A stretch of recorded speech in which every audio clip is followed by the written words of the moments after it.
What's going on, everybody? Thank you for watching the show. Today we have our guest, Derick Neikirk. Derick Neikirk and we discuss his upbringing from, coming in from Ohio to his professional baseball career, how that got started, and then all the way to his wrestling career, professional wrestling career, which he did 12 years doing. Very interesting conversation about wrestling. And all the way to what he's doing now with the movies and stuff. We go deep into his faith, how he feels about his faith, what faith means to him, what it means to me. But before we go into the actual podcast, if you guys like the podcast, you want to help support it, go ahead, hit the subscribe button down below, as well as leave a comment and like the video as well. Help get the engagement going. But other than that, I hope you enjoy the podcast. Yeah, don't want to make you guys uncomfortable. And I was like, looking, I was like, thank you so much. Yeah, thank you. Save me. Yeah, I'll always be the one to, if I see seats in the back, I'm leaving. I'd rather have a whole row to myself when we used to fly overseas all the time, I'd go for that exact reason. I'd sit in the back. Mm-hmm. I was like, listen, I get the whole row. I'm good. Yeah, no one likes the back seat because you're the last one to get off the plane. Yeah, so no one. Which I'm fine with. If I'm not in a rush to get home, I'm okay with it. Yeah, Derick Neikirk, thank you for coming on the show, dude. My pleasure, brother. I've seen you. So you've been going to this gym since it was Gold's, right? Oh yeah. Yeah. So I've been seeing you there for a long time. You've been there since it's Gold as well? Yeah, I've been going there since I was 16. So Okay. I was 12 years ago. Yeah, man. And then they changed it to EOS, and I got kicked out. I got kicked out for like 2 or 3 months because the new manager coming in didn't like me. What? Yeah. That's odd, just to kick a kid out. Yeah, I mean I was obnoxious and I was an annoying kid growing up, so I wasn't making his life easy. And then when he became manager, I knew it was coming. And then when he left, I was able to go back to this one. So Nice.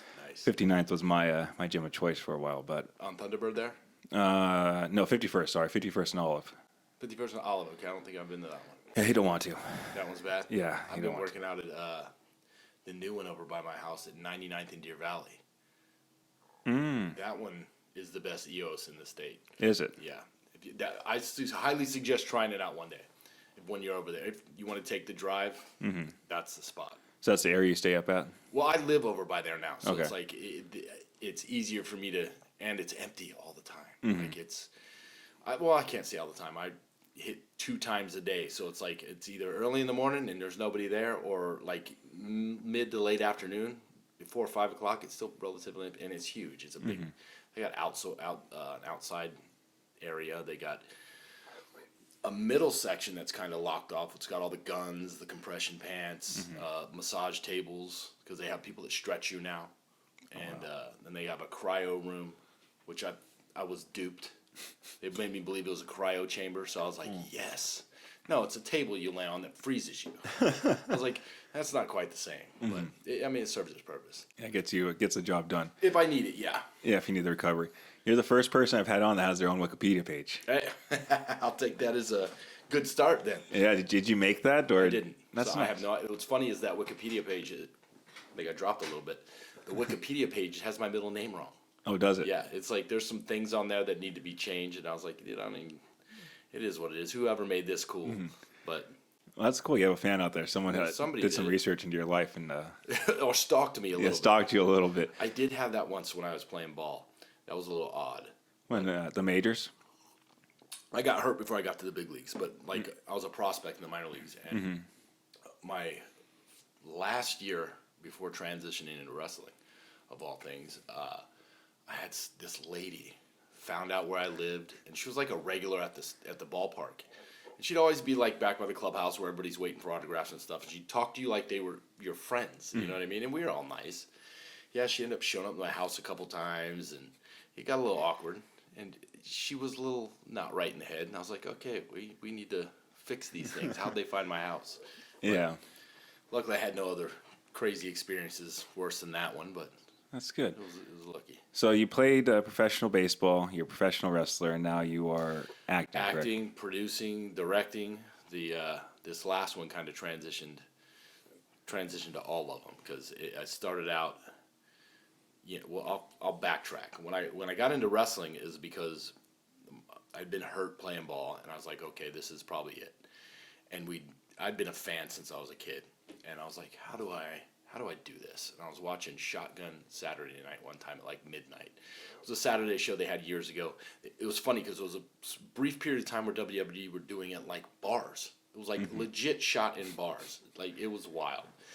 And I called my agent, not expecting him to answer because it was 1 o'clock in the morning on a Saturday. And I was like, hey, he answers. And I was like, listen, I think I want to give wrestling a shot.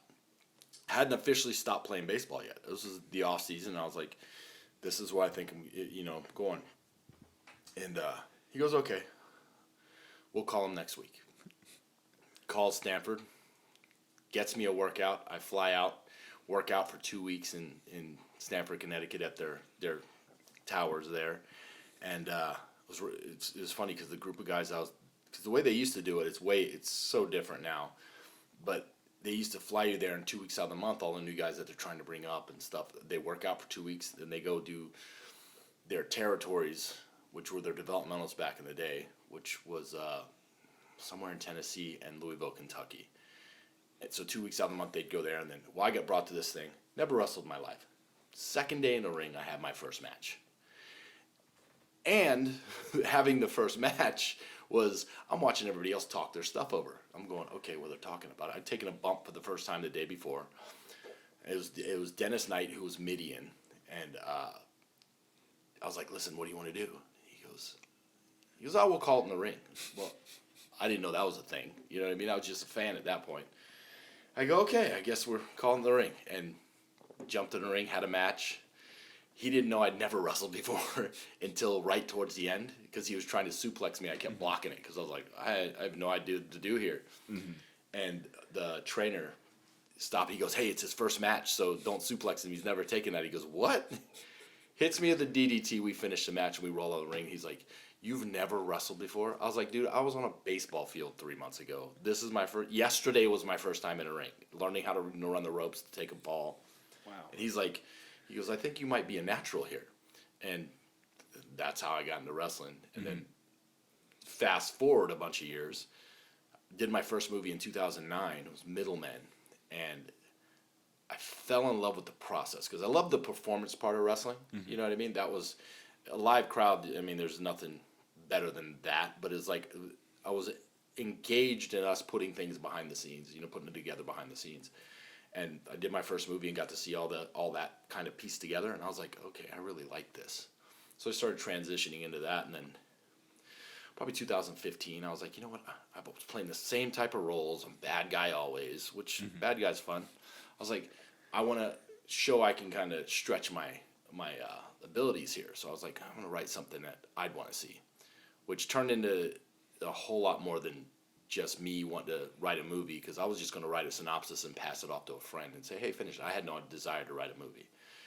And then COVID hit, and I was like, felt pressed I needed to finish myself.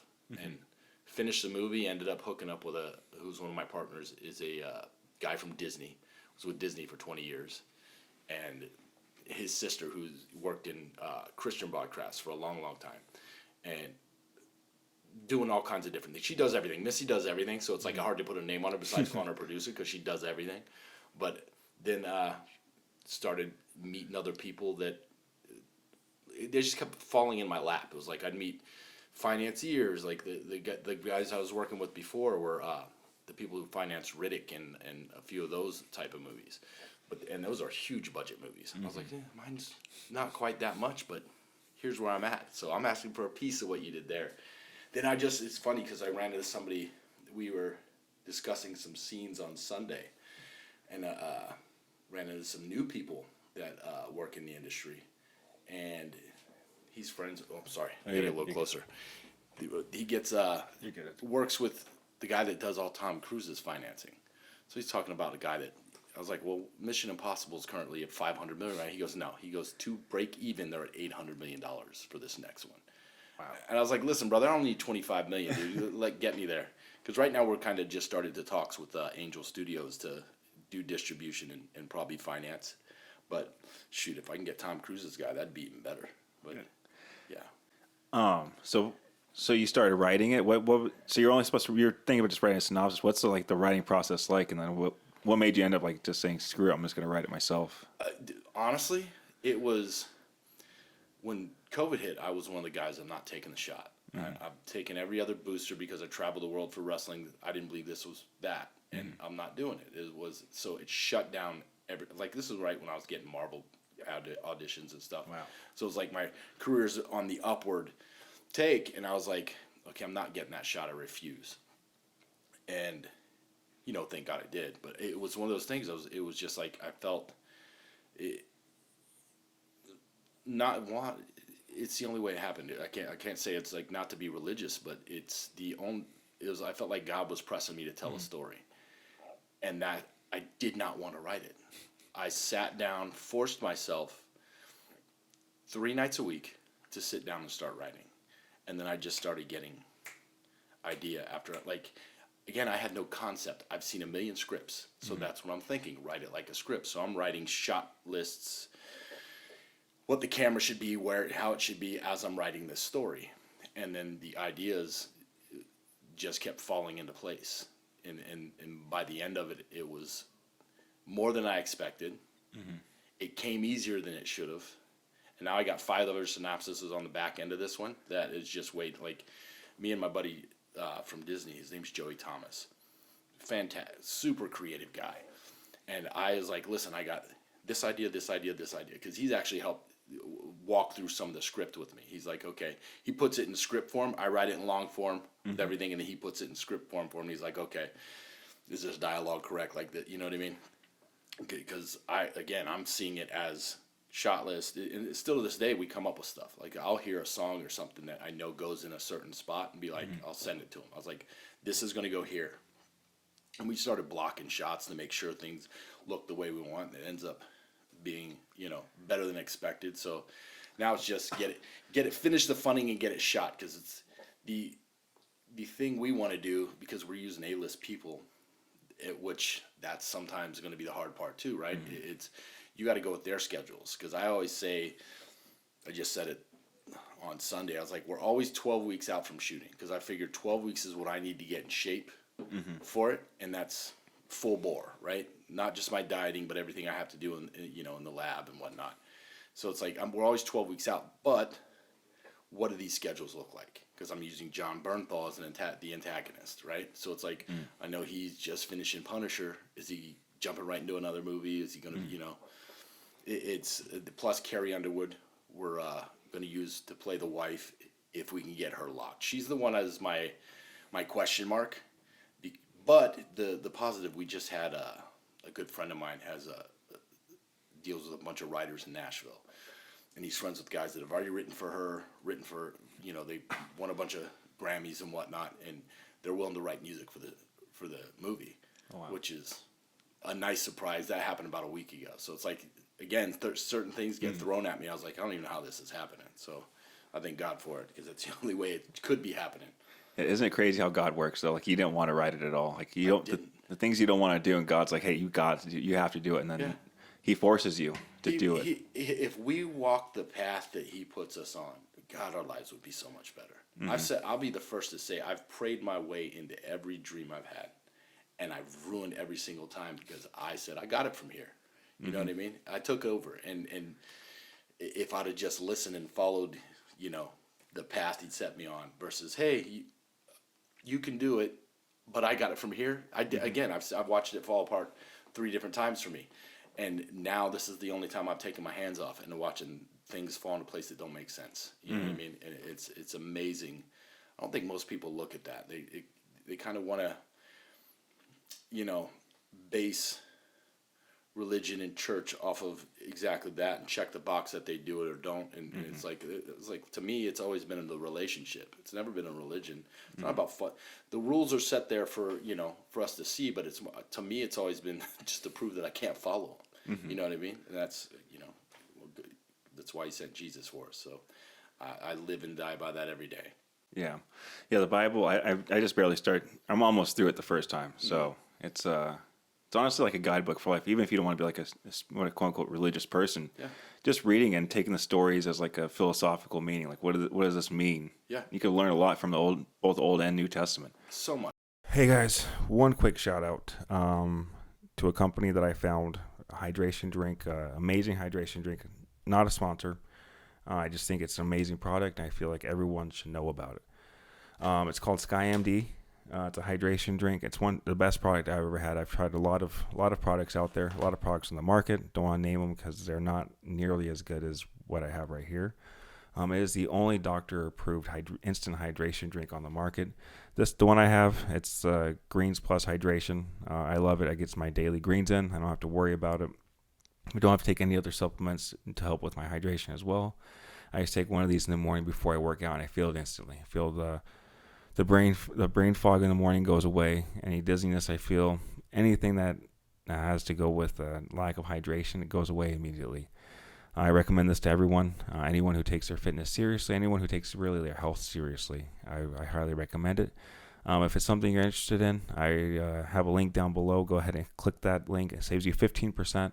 There's a lot of other deals on there as well. But I hope you guys like the rest of the podcast, and I'll get back to it. That's why they say read a proverb a day, right? Because it's like directions for life. And if you actually, and there's 31 of them for every day of the month, right?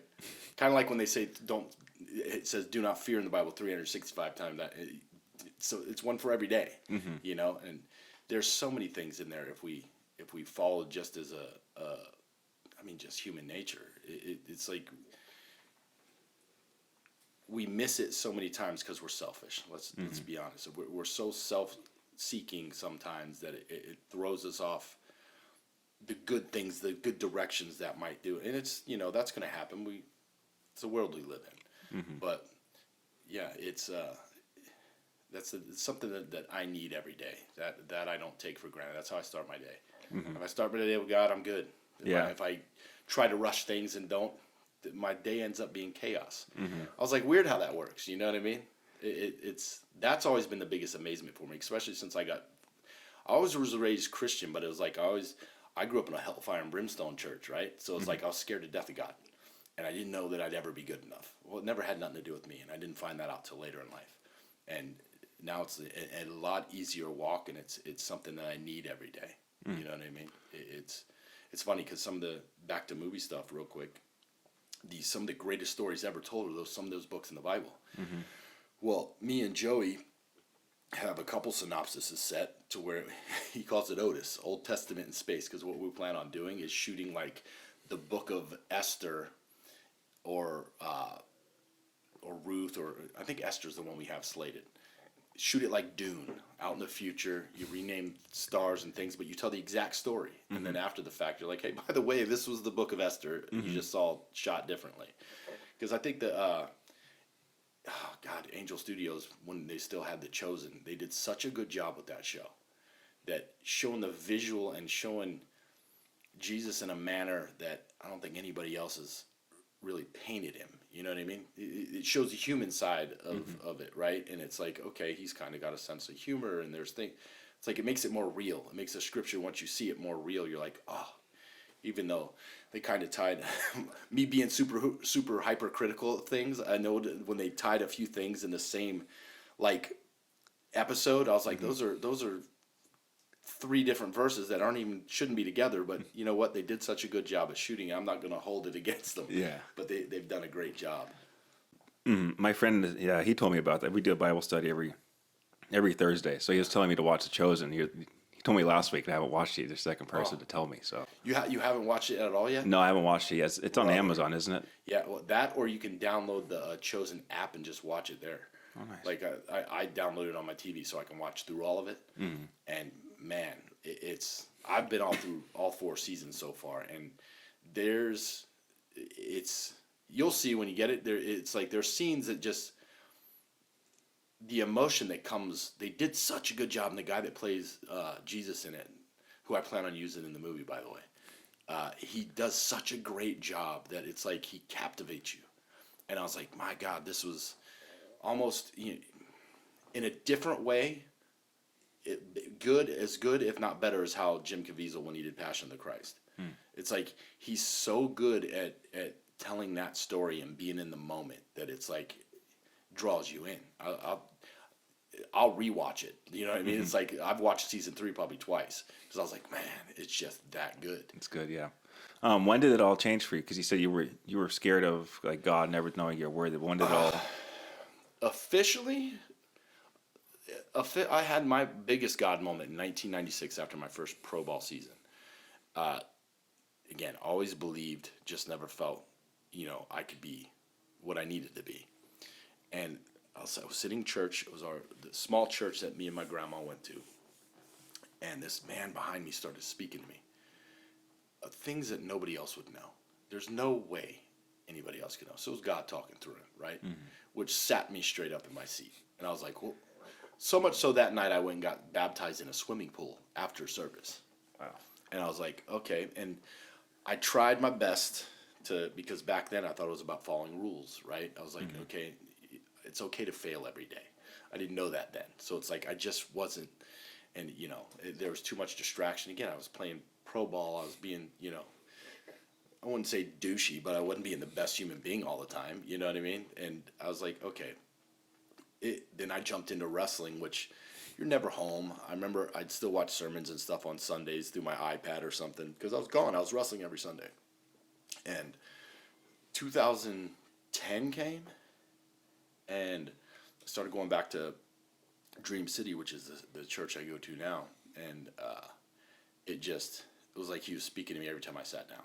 It was like every message for a couple months was something I needed at that moment. I was getting questions answered, decisions I was trying to make. It was like, that was the first thing they talked about. Mm-hmm. And I was like, okay, you're talking to me. I need to listen. And ever since then, it's like, I don't miss. Even if I'm out of town, I find something, you know what I mean? I'll listen to, I don't even listen to music when I work out anymore. It's like I'm listening to a sermon when I'm working out. Wow. There's a guy, and I used to say he used to try to chase me down, especially back then. This is probably in that same time frame. His name's Joseph Prince. He's from Singapore. Teaches the Bible better than anybody I've ever heard in my life, to the point where he speaks, says what it actually said in Hebrew and Greek, so you have more of an understanding, because those languages are far more explanative than the English language, right? We have like one word for love and one word for this, and they got like 5 for each of those things. So it's like, he goes, that's not what was said, this was said, right? So it's explaining better. And I listen to him every day, do his devotionals every morning. Like his stuff is, like I said, best teacher I've ever seen. Going back to what I was saying though, he every time I'd be in LA, for some reason in the hotel room, he'd be on. And I'd watch him for a few minutes. I was like, I kind of like this guy. Never paying that much attention to him. Mm-hmm. And I thought so much so I thought he was just an LA pastor. I was like, oh, he must be the Asian pastor for here. It's like one of the churches here. No, you come to find out he's from Singapore. And it was one day I sat down and listened to a full message, and I was just captivated. Like I read his book, The Power of Right Believing. A few more books.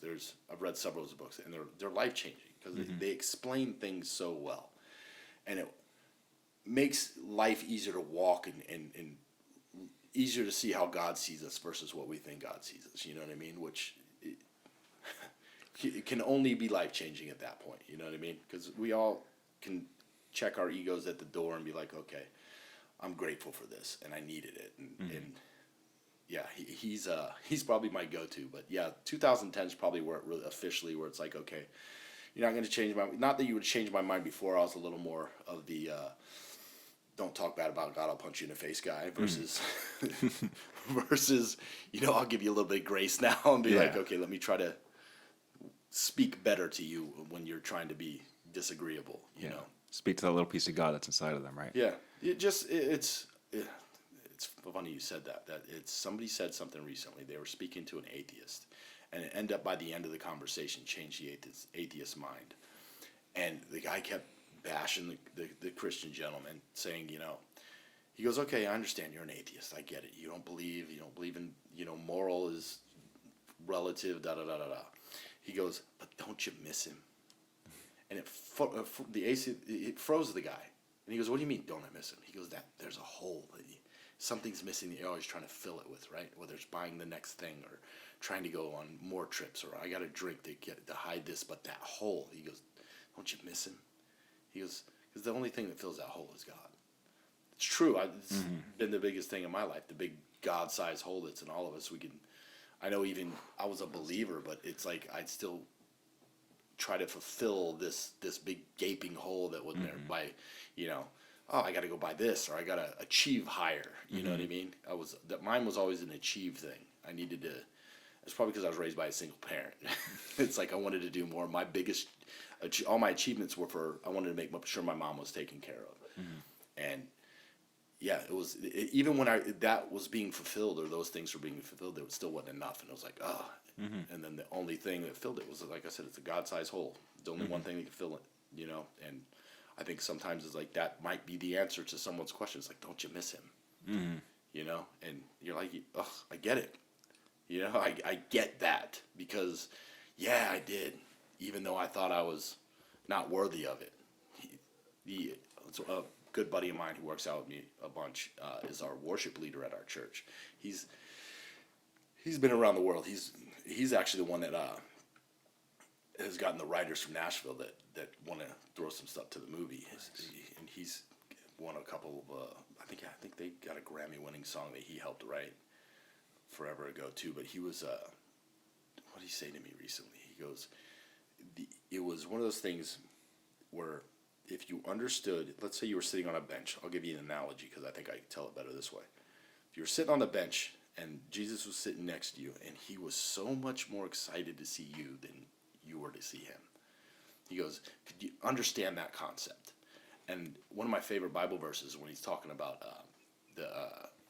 his good thoughts of us are more than the grains of sand. And to fathom that picture, you can't, right? And then that moment kind of reminded me of that verse because, like, okay, he's also more excited to see or be with me than I am ever to be with him. And I was like, it changed the day for me for sure because I was like, oh, I wish I could be that excited about anything because I was getting that. You know what I mean? It was like, I couldn't tell you why it was so impactful that at the moment, but it was one of those I was like, I get that.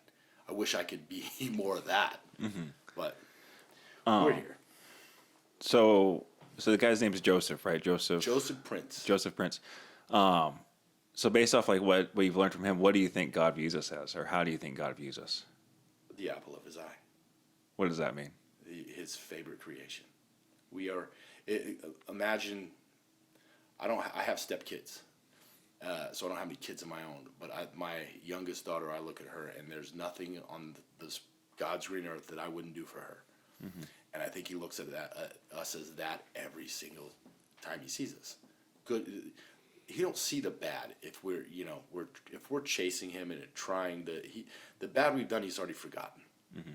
We beat ourselves up for our pasts. You know what I mean? And I think he sees us as his masterpiece. It says that in the Bible. With the apple of his eye, his masterpiece, his greatest creation. That to me is like, okay, well, what is my favorite thing? And I'm going to put outside God because to me, I that's the thing I can't live without. For me, it'd be like, okay, I don't know that I'd love anything that so much that I'd call it the apple of my eye. I see that with my nieces, my youngest daughter. Yes, it's like I get that because it's like I've looked at. I'll give you for example, and it's like I heard God audibly this day, and this was years and years ago. It was my niece when she was born, and this is my oldest niece, so she's in her late 20s now. So it's like this has been a minute.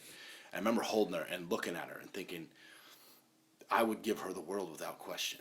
You know what I mean? And that moment is like I heard him speak to me. He's like, exactly. That's what I would do for you.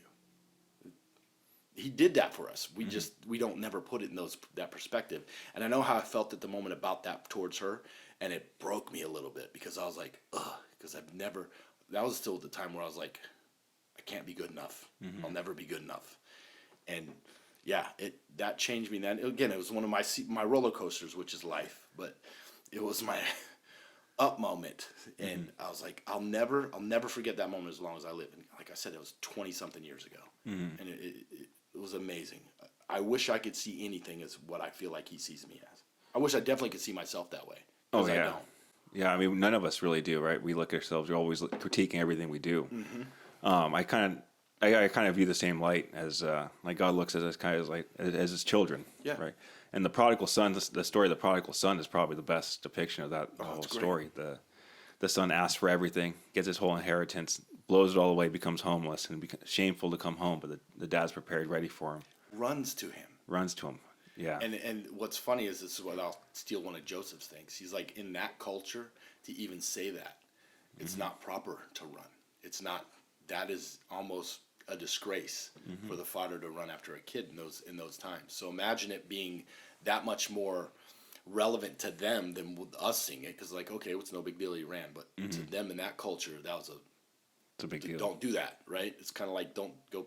They didn't deal with pigs back then, right? Don't You're playing with pigs. That had to be the worst for a Jew. And I think the other good part of that story is the one. I think we've all felt this way as well. It's like you feel like you're doing a lot of the right things because the brother felt like, I'm doing all the right things. You don't let me celebrate with my friends. You don't let me do this. I've been here all the time. I do what you ask. But not realizing, like, listen, everything I have was already yours. You didn't ask. You know what I mean? So it's like you have you can't go too far, and he's going to run to get us. He'll be there as soon as we turn around. And then the other aspect is, I do everything you tell me. You're not doing that for me. Well, did you ask? Because, I mean, that's biblical as well. Ask and you shall receive. How many times do we ask? How many times do we ask amiss, though, too? It's like our heart's not right with it. I want it for selfish reasons. If you don't want it, you just want it because you want it, I think he'd give you anything you ask for. If you're wanting just to be, flaunt something or, something ridiculous, I think he's going to make you wait a bit. Yeah. Until you get rid of that. Yeah, until you're ready, until your actions are aligned with what you want, with your beliefs. So. Well, he doesn't want nothing but the best for us. Yeah. And that counts everything. I just think we sometimes try to I know for a fact I try to outpace God too much. If I did this, again, this is why the process of the movie thing has been so good for me, so to say. Because the times I had to wait, because I wanted to shoot this 2.5 years ago. I was ready, had the offers and stuff, just couldn't get the deal right. And I was like, okay, I need to take my hands off again for a little bit. Need to refocus. Got somebody else. Deal was right until it wasn't. And now we had another pivot, which my whole thing was, the last time anyway, I was mad when I had to walk away from the last deal because I didn't want my team to see me mad, like upset about it. I didn't want to be, because everything was going really, really well. Everything was getting put together. They're just ready to go. They're all ready to go at this point. And it was like, okay, I'm having to yank so I went silent for a couple of days, and they're like, everything good? And I was like, yes, I just had to let some things go because I didn't want to see you to see me mad or disheartened, because I didn't want that for you guys. Because the last thing I wanted, as the leader of the team, to be like, hey, it didn't work out for whatever reason. We're starting back at square one, which technically, yes, but then it rapidly that went away. Like I said, that was one of those, God had a plan for it, so it was put me with the right people, and now we're kind of easing that one in, which it was funny. I had a conversation last week that I didn't really care for, and they all knew it. Just because you get so many personalities in the thing, it's like it's like I hit it off with really well, and you're having great conversation, and everything's moving forward. Then the next guy they get to you, he's not. Maybe he's just got personality issues. I don't know. He's just not the nicest, and trying to tell you why this should be hard and this should be hard. And I was like, listen, man, I don't mind hard. I've been talking to me like I ain't been in the industry for the last 14 years, and he worked for Apple for a while, So I was like, okay, the Apple Studios, and I was like, okay, so you work with the most woke brand you could possibly, and so you're trying to tell me, as we're talking about a movie that's highly faith-based, how hard certain things are going to be. I was like, yeah, you can tell me hard all day, I don't care. That's not bothering me none. Let's just get to the next step to where I can say, okay, this is where we're at. Do we need a sizzle reel? Because they may request a sizzle and they'll pay us X to get it done. I was like, we can do a sizzle. I don't need to. My pitch deck's awesome. I was like, it paints the picture you need to see. But they wanted maybe to show some other investors. And I was like, whatever you need. I go, but here's the thing also with a sizzle. You're not going to have the stars of the movie in the sizzle. What is a sizzle? A sizzle reel is basically a 7-minute trailer. And it's to sell a project, Well, 9 times out of 10, most investors don't mind. It's like that's what they want the sizzle for. They don't mind the actors are different. But the way Angel Studios works, they show it to their people on their streaming channel to have them vote in to see if they want to be a part of the investment or not, and da da da da da, which they end up using for marketing, as far as I understand.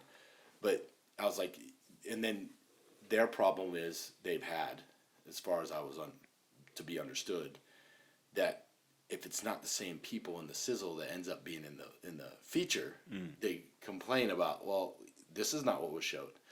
And I was like, I'm the first guy to use A-list actors in something that's going to be considered faith-based, even though it's a drama and an action movie, right? It's just there's a lot of faith element to it. Like I paint the picture with the Jesus character, where you don't know it's him until the very end anyway. But he's everywhere, and you have to pay attention. It's Easter eggs, right? Yeah. You don't see him.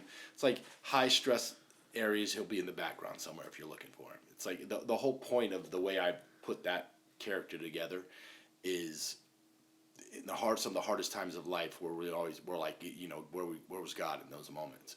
It's to prove by the end that he was never not there. That's the whole story arc on him. Is he's always been there. Whether we was willing to see it or not was us either missing it and then understanding by the end. It's a very well painted picture. We took a lot of time walking through that, but it was also things that were just given to me. Like I'm writing something, I was like, an idea comes. It's like he was dictating things to me. I'd be in the gym because usually the first thing I do is like I start my day with prayer and my devotionals, and I go work out. It's the first thing I do. Half the ideas once I started writing the movie, like detailed ideas, to the point it's making me tear up in the movie. Oh, not in the movie, but in the gym, because like I'm in the scene. Like I've seen the movie, you know what I mean?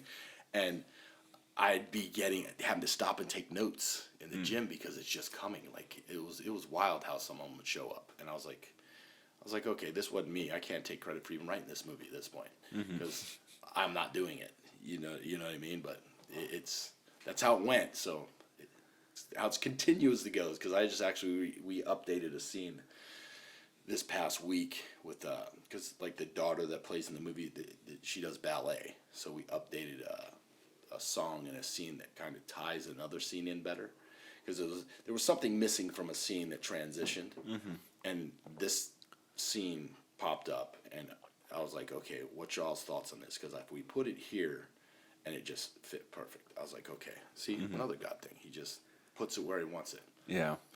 Yeah, it just seems like everything right now is God's timing. Like things are working. Like they seem like they're going in order to climb. You're going through all these challenges, and then the person that our financier is not the right person. He doesn't want you working with that person. But you already went through those challenges, so the next time it's easier to get through those challenges and ramp back up.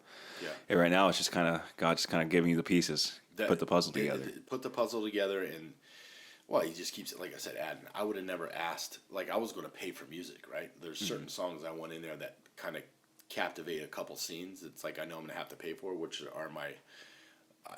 It's funny because they'll always try to get me to use something to where we either have something written that might be cheaper or, but I was like, no, it doesn't fit. It has to be this. I go, and the reason why, and I walk them through it because I go, the words match the exact scene if you look at it, and then they see it and they're like, okay, you're right. That has to be that. And then the actual Grammy-winning writers that we've been talking to now want to do stuff. I'm like, even to the point where it's like, we're going to talk to him hopefully next week about writing a specific song for Carrie to entice the deal, right? Because if she gets a hit out of it, and the thing is, it's a super small role for her, so she's not a whole lot of time on set, but it's such an impact. It matters a lot to the movie.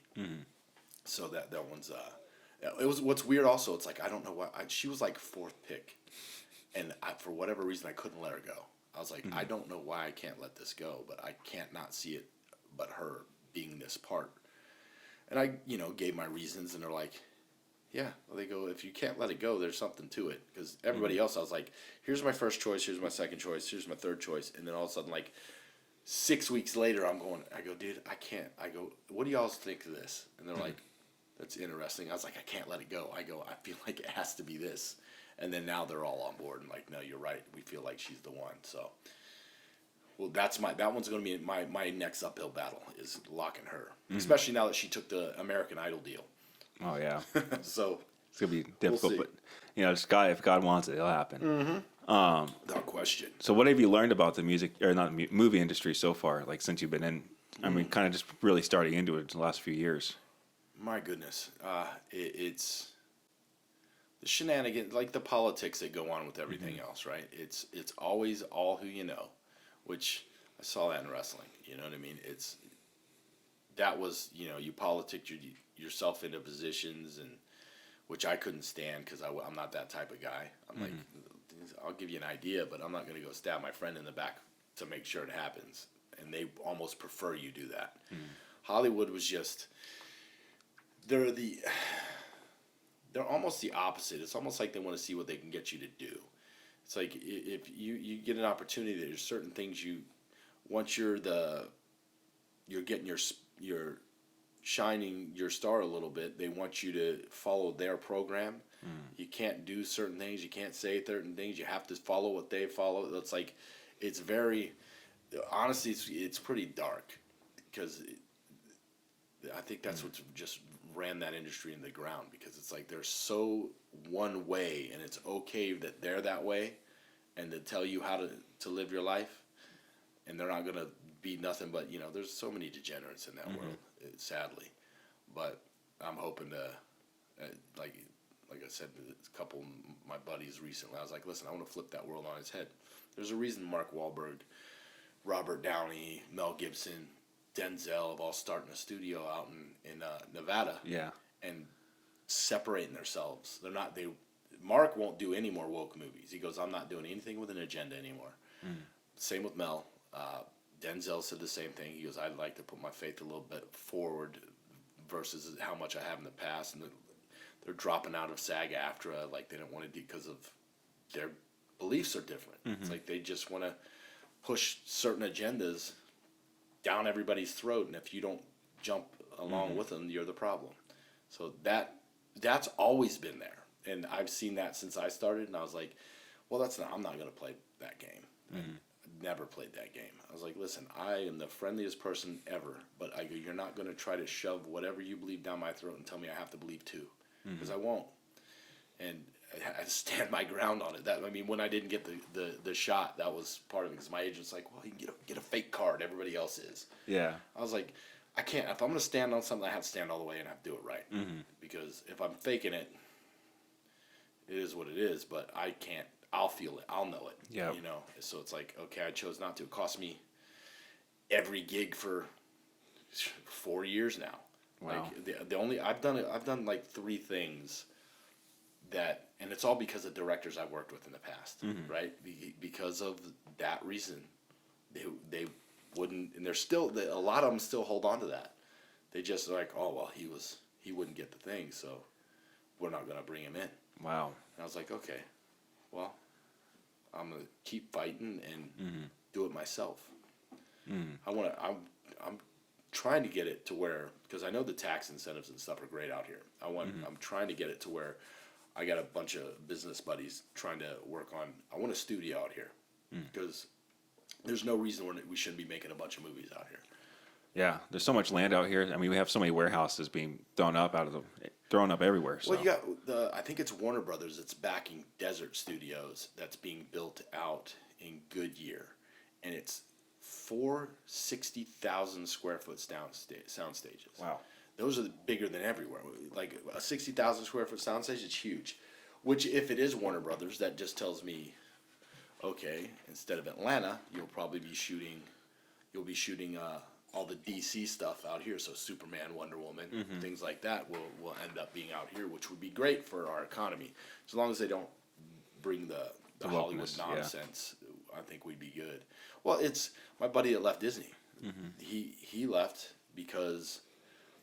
He goes, it's sad, and one of his buddies from Marvel, I'll leave their names off because one still works for Marvel. He goes, I don't want to do movies here no more because we don't write movies like we used to. Now it's what's the agenda that we're trying to push and write the movie around it. Because that's not good TV. That's not good movie. The only one shockingly doing great non-woke movies is Tom Cruise, and Tom's a little nuts. Yeah. You know what I mean? He's a little crazy. He's a little crazy, but he is shooting mega blockbusters, and he doesn't fall into the thing. Like, I guess they had a big thing when he did Maverick, that they wanted him to take certain flags that he had on the jacket, like the Taiwan flag off. China wouldn't do it. He refused. That's good. He's standing his ground. Stood his ground and still made $3 billion with that movie. Yeah, a lot of people are afraid to stand their ground, especially on faith. You know, when it comes to, and it talks about that in the Bible. Like, you know, a lot of people abandon their faith for whatever reason, and well, I hate to say it because it's like we all had. Everybody knows as a Christian, they see me pray before matches and stuff, but it was like to have a conversation about my faith with any of the wrestlers, with the exception of my close knit friends. It was just not. It wouldn't happen. He was almost afraid to, right? And it's like you have to get over that. I know I did. I mean, I look at myself now. It's like, what did you ever have to lose besides the most important thing? It's like I'm going to offend God versus somebody else. It's like, no. I've made the wrong decisions many, many times. Right. I'm happy he doesn't hold those against me, because that's, I think, the most scary. It's funny. I think the world is seeing a turn, because as dark as it's getting with all the crazy and chaos, you're seeing more and more people come out about their faith. I just saw a thing today. The entire Ohio State football team went walking into their gym. They all had different follow Jesus or Jesus won, God over this. You know what I mean?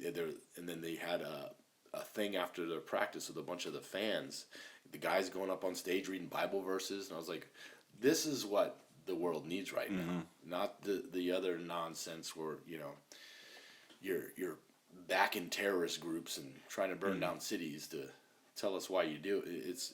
That's craziness. yeah, the whole world's kind of but Christians seem to be the happiest. Like I'm not, Always. I'm not scared of, like, whatever happens. Like, I'm not scared. I know where I'm going. And then 100%. I have it's funny because I work with he's like a former special operator. He trains like special forces guys, SWAT guys, and I do weapons training with him. And he's was talking. He done it at our church, and he was talking. He's like, listen to some of the security guys. He goes, you should be the most fearless. He goes, if it goes down, he goes, and you die, he goes, you get to see Jesus first. He goes, if this happens, you need to make sure that they stop killing people. You know what I mean? That's the whole purpose. And if that ain't what you think you can do, don't be part of the security team. You can't, because you're a detriment to us at that point. And they were doing we did some active shooter drills just because, and it was eye-opening. Like the fear of people, how, even though it was using like sim rounds, which suck, by the way. Those are it's the terror, the adrenaline dump that happens that somebody's never done any training. You just watch them freeze, and they know it's not real, and there's nobody in the building except for them and the other person. And he did a couple where there was 3 set up, and those were almost worse because, like, they couldn't even get their guns out. Once they're shot, they'll keep coming even though they're shot. yeah, I got shot like 4 times in the stuff. You know, they're telling you, like, okay, well, you're dead. Yeah. You know what I mean? It's like, this is why you pay attention, and this is, you know, but the guy's a Christian guy, and he's like, listen, he goes, I hate to say it, he goes, but when we're protecting people and someone is evil, you're stopping the evil.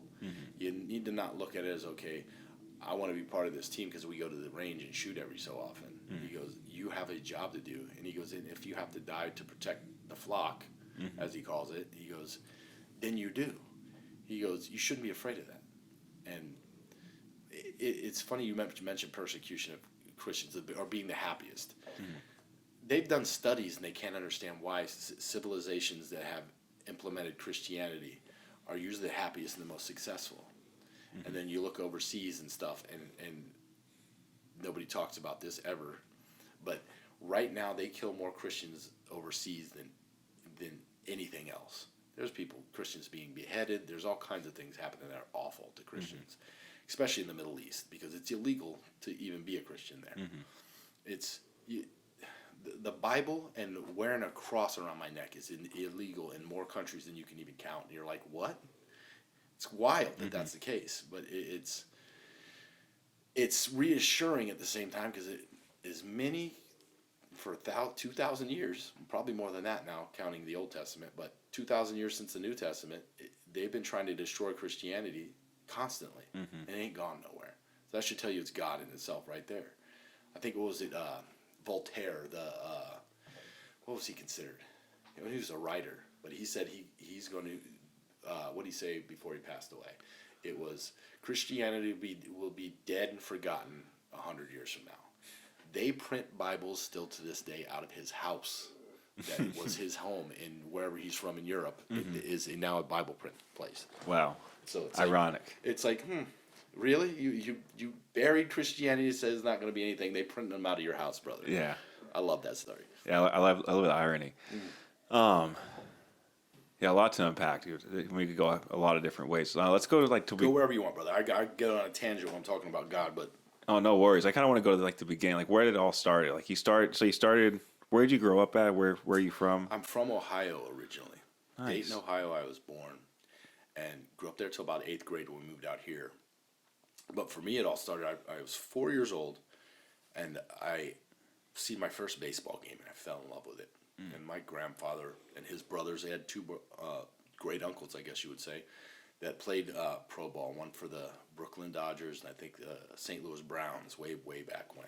They both quit to go be engineers, by the way, because there was no money to be made back then. They were just good ball players. Well, I grew up there, and at 4 years old, I asked to play t-ball, and then by the time I was 9 years old, I told my mom that I want to play baseball. I'm going to be a pro baseball player. I became a fan of wrestling at like 6 or 7. I'm going to wrestle in the off season. And mind you, I've always been a movie guy. I was like, and somehow I'm going to make a movie. I thought I was doing all those at the same time. At a 9-year-old kid, I was like, all right, baseball season's from here to here. I'm going to wrestle from here to here, and I'm going to get a movie in at some point before spring training. That was how I believed it was going to happen. And you couldn't have changed my mind. But then we moved out here in the 8th grade, and again, being in Ohio, you can't play sports all year round. Out here, man, it's let's go all year. And obviously, I'd already excelled at sports before I got here, but it just ramped up for me. So I had no other intention but playing pro baseball or football, because I was a real good outside. I was a defensive end in high school, but they wanted me to play linebacker in college, and I was like, you know what, baseball's my sport. I'm gonna go with baseball. I had my coaches yelled at me before, you're wasting your talent. I was like, no, but baseball's my thing. Plus me thinking longevity, I was like, baseball lasts way longer. You didn't know you were gonna get hurt my first year, break my hand, and play with it broke for 6 weeks. But I went to Greenway High School out here, and my senior year we were national champions. Number 2 to us was A-Rod School in Florida. That's how good we were. Wow. We hurt a lot of people's feelings that year. Like, we won state championship game 20-0. That was, I think we still hold the team batting average record for Arizona. It was wild. We were good, dude. I was the outcast because I was the only one that didn't grow up together. Like, my entire team had been playing since they're kids. And then I show up, and I'm the anomaly. And, took over the catching spot. And the rest was history, I guess you would say. But then, went to college. I wanted to go to LSU. Got hurt. And ended up going to MCC. I took a year off. Went to MCC. Maricopa Community College or Mesa Community College. Okay. Went to Mesa Community College, who now our coach that was my first year there. He just got inducted in the Hall of Fame this past year. Like, his name is Buck Sorelli. Phenomenal dude. I played with Shea Hillenbrand, was a 2-time Major League All-Star. Me and him came up together. Still friends to this day. Like, we keep saying we're going to do business together, and we keep not figuring out how to get it done. Because he goes 100 miles an hour one way, and I go 100 miles an hour the other way, and we just never. Yeah. It was funny. Back right before COVID hit, we were starting a clothing company that started out as a gym. Because there's a gym out here called Exos, right? And it only at the time trained pro athletes. Like, Shea paid $30,000 in an off season to work out there. Oh wow. They take care of everything. Your nutrition. You walk in, they hand you your pre-workout. You do all the things. They got therapists there. They got everything. It's all a one-stop shop. Well, I was like, dude, what if we dummied that down? you know, because with the mountainsides and lifetimes now, I was like, what if we dummied what they do down a little bit, charge a regional price, then add like the wellness center aspect to it, because nobody's added that yet. And that's realistically where all the money would be, because gyms break even if they're lucky, you know what I mean? And we put together the plans for it, and we just never did it. And then he went another. I can't remember what he was doing. I think he was doing a lot of public speaking. And I was like, well, dude, I want to, because I love my brother. My brother's a graphic designer. He used to do all my logos, still does. But he had made this logo that it was based off my wrestling stuff, and I was like, dude, that's sweet. I see that on shirts. I see it on everything. So we did we actually contacted a guy that started Tap Out. Like, Shay had made friends with him somehow. He told us how he started Tap Out, like when they first, got started and whatnot. And he's like, this is what we did. He goes, we took every extra bit of money we had and we give away product. He goes, instead of giving like a T-shirt, like somebody goes, we'd send a fighter a week's worth of stuff. He goes, so we were printing our own shirts, and then we got a seamstress sewing in our tags. Like he goes, that's what we were doing before we got big. He goes, then they got the deal with Ultimate Fighter. He goes, we went from selling 30 SKUs a day to 300 SKUs a day every day from then on out. And he goes, so we had obviously get warehouses and partners and things, and so he kind of gave us the inside how to do it. So we started doing that. We worked out a bunch of deals where I was like, listen, I want it to be nice stuff, like Lululemon-esque. And we found I was getting sweatshirts that I could have probably charged $180 for, made for $12.50. Wow. And it is over in China, but it's the materials. Everybody was doing it. I was like, I would love it to be American made, but this would cost me $50 if I do it here. Costs a lot more. That's why everything American made is so expensive. Origin, like I want to get more Origin stuff, but it's so expensive to get Origin stuff. I know.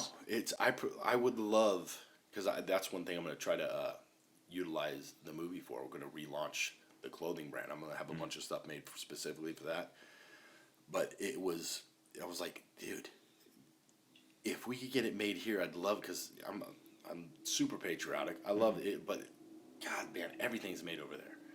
It's like the material even because a lot of you can't say China, but they're doing it in India. You know what I mean? It's like Under Armour does a lot of stuff in Guam and whatnot, and it's like, okay, it's still not American made. Yeah. You know what I mean? But, yeah, American made just seems better. It used to be like growing up, you see things made in China, you thought it was cheap. Yeah. Now it's all of Nike. Yeah, everything from Nike. I mean, shoot, that whole phone. Yes. Did you see the businessman that said how much the materials of that phone cost? Like, he goes, you're going to be upset when I tell you how much this actually costs. He goes, I've been to the factory. It's only a few $100, isn't it? $10. Oh, man. He goes, this phone costs $10 that you spend $1,500 on. I was like, you have to be kidding me. But what are you going to do? I mean, I wouldn't mind paying the $1,500 if it was American made. That's what I'm saying. Yeah. Well, there's what's his name? I can't remember his name. I've watched him on Sean Ryan's podcast a few times. I can't remember the name of the phone. It's a Patriot phone. They make everything here. Everything's sourced here, and it can't be hacked, and it has a kill switch. So it's like, if you think that if someone was trying to get your phone, you can hit a button and it erases the entire thing, turns it into a brick. Wow, that's he's a skinny guy. He's a hacker, right? That was on the show. Not the hacker. It's the guy that used to own Blackwater.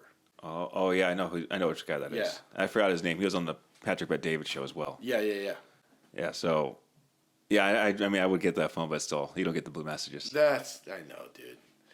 They make it too easy with Apple. They really do. Because I have Apple everything, so I can't say nothing.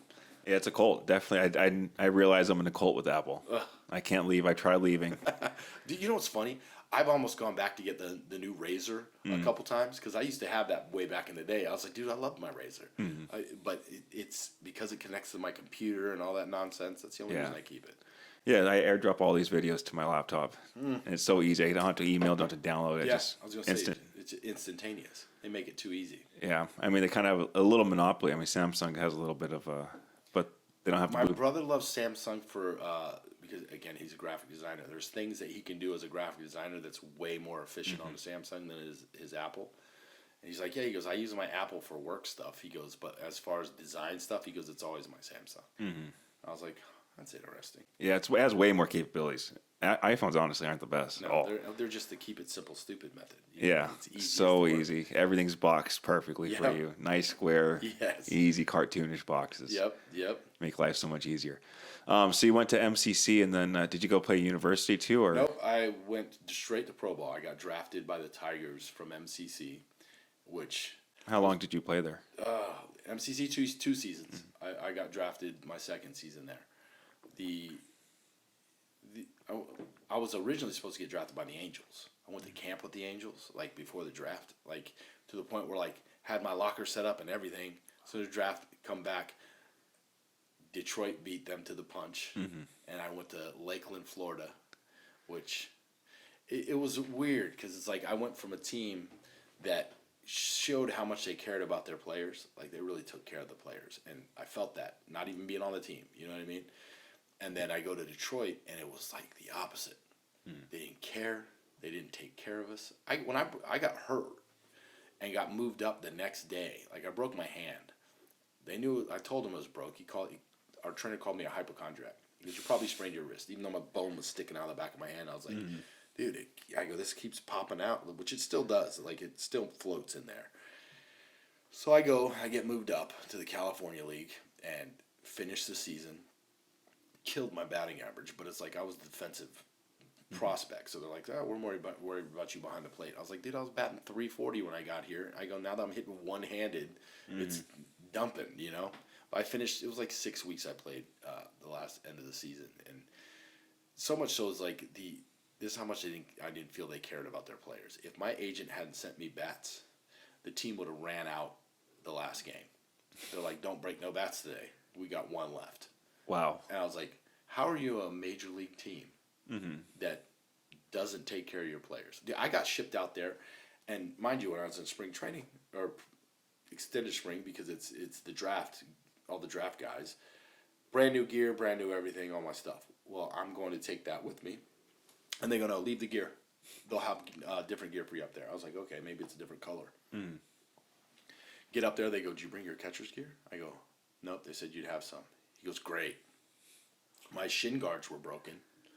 Chest protector barely fit me. They had to send somebody out to a sporting goods store to find me a skull cap. Like wow. they didn't even have nothing. I was like, you got to be kidding me, man. And then, you know, I didn't care because I was playing. So I just sucked it up and kept going. And I was always a kid too. It's like my grandpa was like, walk it off. So I took that literally. Like, I'm hurt, keep playing. I blew out every ligament in my ankle one time and tried to walk it off for an hour and a half before I was like, okay, take me to the hospital. It put me in a boot. Yeah. What was it like playing? I mean, it seems like it was pretty chaotic, but I mean, you just even make it to the minor leagues. It seems like a hard feat to make. Well, it's like everybody's good, and it was, and I was always the one that took that as a challenge. So I wasn't intimidated by that. I loved it. I was like, this is what I was meant to do. And then the injuries came, and then kind of it taking its toll over the next couple years, and I was like, you know, it's having to get cortisone shots, and because every year by about the All-Star break, the only benefit of me breaking my hand, because I broke it getting a base hit. It wasn't like I got hit with something. My hands rolled over, and my bone popped out of the back of my hand, and I got the first base, and I'm looking at my coach, and I'm going, dude, I just broke my hand. He goes, what? And we're looking at it, he's going, oh, no. And then I pop it back into place. Oh, wow. Yeah. And then I tell the trainer, and he's like, oh, you're being a hypochondriac. You probably sprained your wrist. I was like, no. Like, even to the point of seeing the surgeon, like, when I seen the surgeon, he's like, how long were you playing with this for? I was like, it was about 6 weeks. He goes, how? He goes, this is a very painful. I was like, I go, it hurt. I just sucked it up. I go, you know, I had to not do as much long toss and stuff because like doing this with your hand was awful. Yeah. And I was like, I just was basically hitting one-handed. I was slapping at the ball. But breaking it and rehabbing it, I used to be a dead pull hitter. So it's like, you pitch me outside, the best I'm going to do is maybe get right center. And that's me trying to push it over there. Yeah. Well, because I was afraid to turn around on a pitch, I was afraid. I was letting the ball travel so much longer. I became line to line with power. And I was like, oh, what do we have here? Now I can hit line to line with power. This is great. But I still would I had like this weird thing. It went over my thumb and it would compress the back of my hand. Like I'd strap it down. And that had to hold my hand into place for the rest of my career. Still this day, if I like go play softball or something with the wife, I got to wear a compression thing over my hand so it holds it in place. So you can still drive it. Oh yeah, still swing. But yeah, it's one of those ones I'm still scared if it's like that ain't holding it on there. I'd be like, oh, it's gonna pop out again. Well, I'd be scared too. I mean, just a little tweak. Well, it's what's weird too. It's like I dislocated my wrist wrestling and stuff too. So it's like every so often, like if that's not feeling good, my wrist wants to pop out. It just it's. I've had in the gym where I'll have like a 120-pound dumbbell doing shrugs or pulls or something, and I whacked the dumbbell rack and my wrist dislocated. So I'm hanging onto the dumbbell as my wrist is trying to swing around with a big heavy weight in it. I'm trying to catch it with my leg to put it back. I've had a few brutal ones where it's like, tape it up. Yeah, I'm gonna go to the bathroom real quick.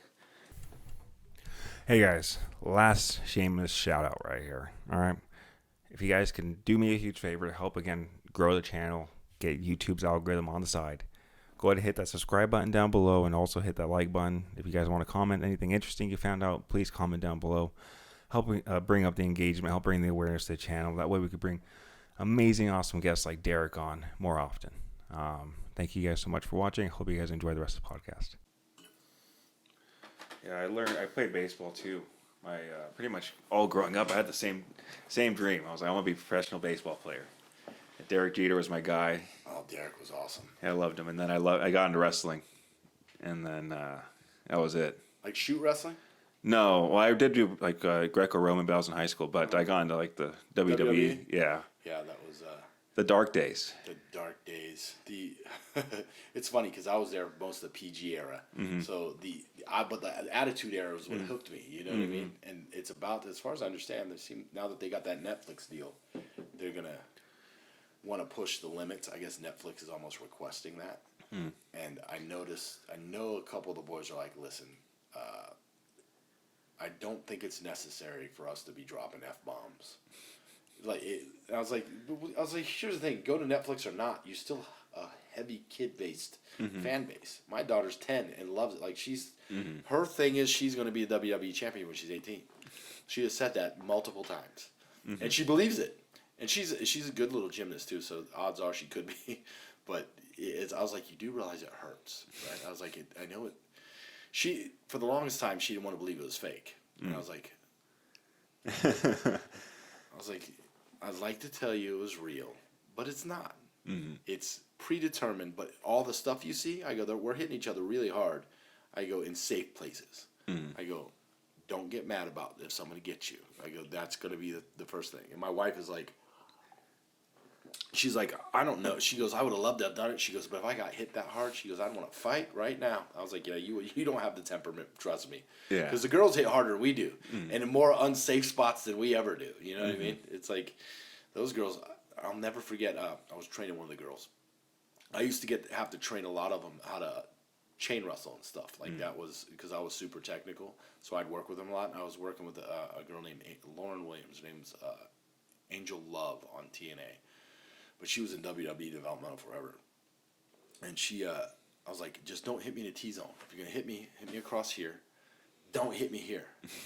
Because they would throw these wild punches at each other's chest and kind of half hit each other in the face. And I was like, yeah, just go this way. First thing she does is smoke me right in the nose. And I was like, what did we just talk about? Yeah. You know, break my nose the first punch? But that was a lot of the girls, man. They just didn't know what to do. Some of them were very good. I'll be just first to say today's girls wrestler is significantly different because those girls can wrestle as good as the guys can. Some of them better. Charlotte Flair is unbelievable. Yeah, I mean it's a definitely difficult sport. Yeah. Oh my God, it's the difficult part. Besides, you have to be a really good athlete, have a high pain tolerance. Is the fact that we do it every day. You're on the road 250 days a year. You're wrestling. My time at home legit was Christmas. Wow. I'd come home for 2 weeks at Christmas, and then the rest of the time, if you're on the road full time, you're on the road minimum 4 days a week, and that's if you have no appearances yourself, just like autograph stuff. That's strictly wrestling, And then if you do overseas, I mean, you can wrestle 21 days in a row, because we'll start on the house shows out here.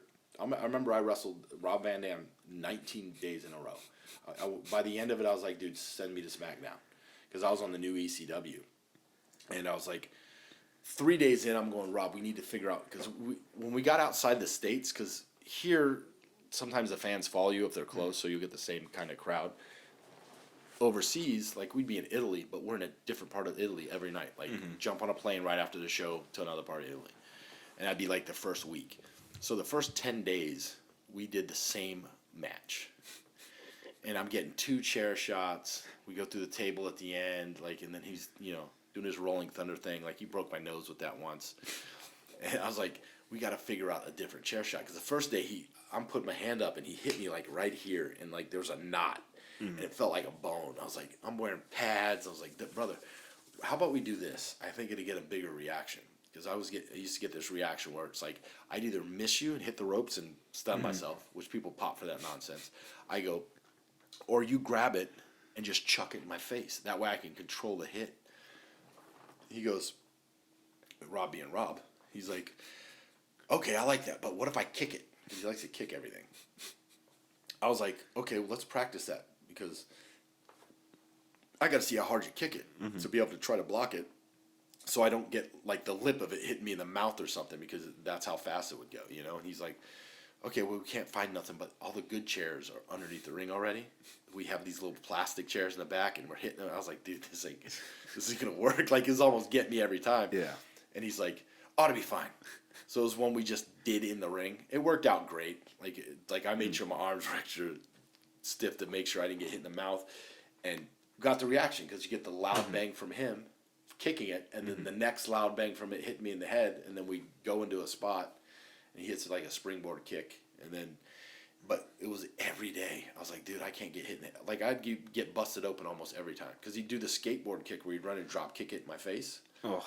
And I'd put my hands up, and it'd swing around and hit me in the back of the head to split me open. And I was like, dude, every time. He was fun, though. He was fun to wrestle. Yeah, RVD. He told me one day, it was funny. He does this springboard off the top, and he kicks you in the chest. He goes, that's how you know I like you. He goes, I kick you in the chest every time. If I don't, I kick you right in the face. The very next day, kicks me in the face. And I remember it hit me like it hit me, his whole foot hit my face. And I remember hitting the ground going, that hurt so bad. I better have a black eye. You know what I mean? And then he thinks I'm knocked out, so he's going after Paul Heyman. So I had to come club the crap. And he's like, Derick's out. And I was right behind him at that point. I was like, I'm fine. Come on. But, yeah, he was a fun one to work with.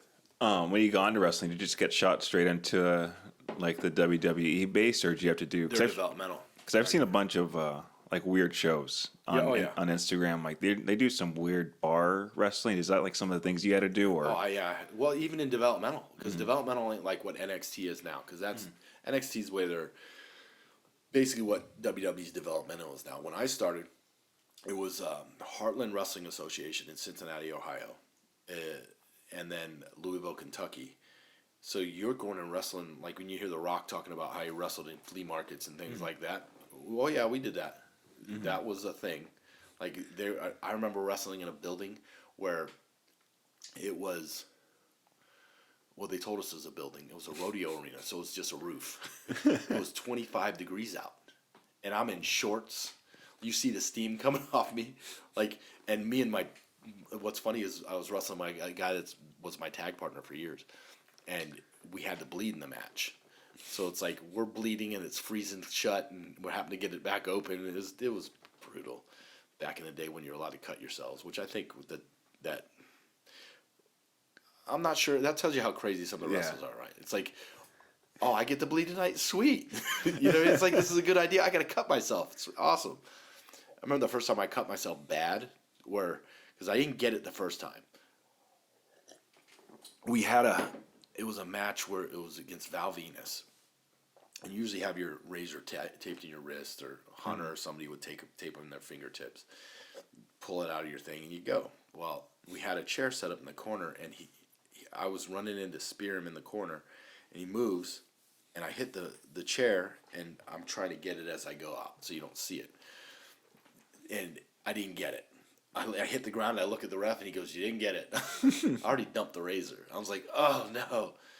Well, he hands me another one. The ref has a backup usually, and Val starts throwing like we were really into trying to make stuff look like MMA at the time, right? Make it look as real as possible. So he's throwing heavy elbows to my forehead. So I get myself the next time. Well, instantly I got myself good enough, and who knows how my heart rate was already pumping and stuff, but it's like it just on it, right? Blah blah on his chest, and I was like, "Oh, did I get myself too bad?" Like I'm freaking out. Man.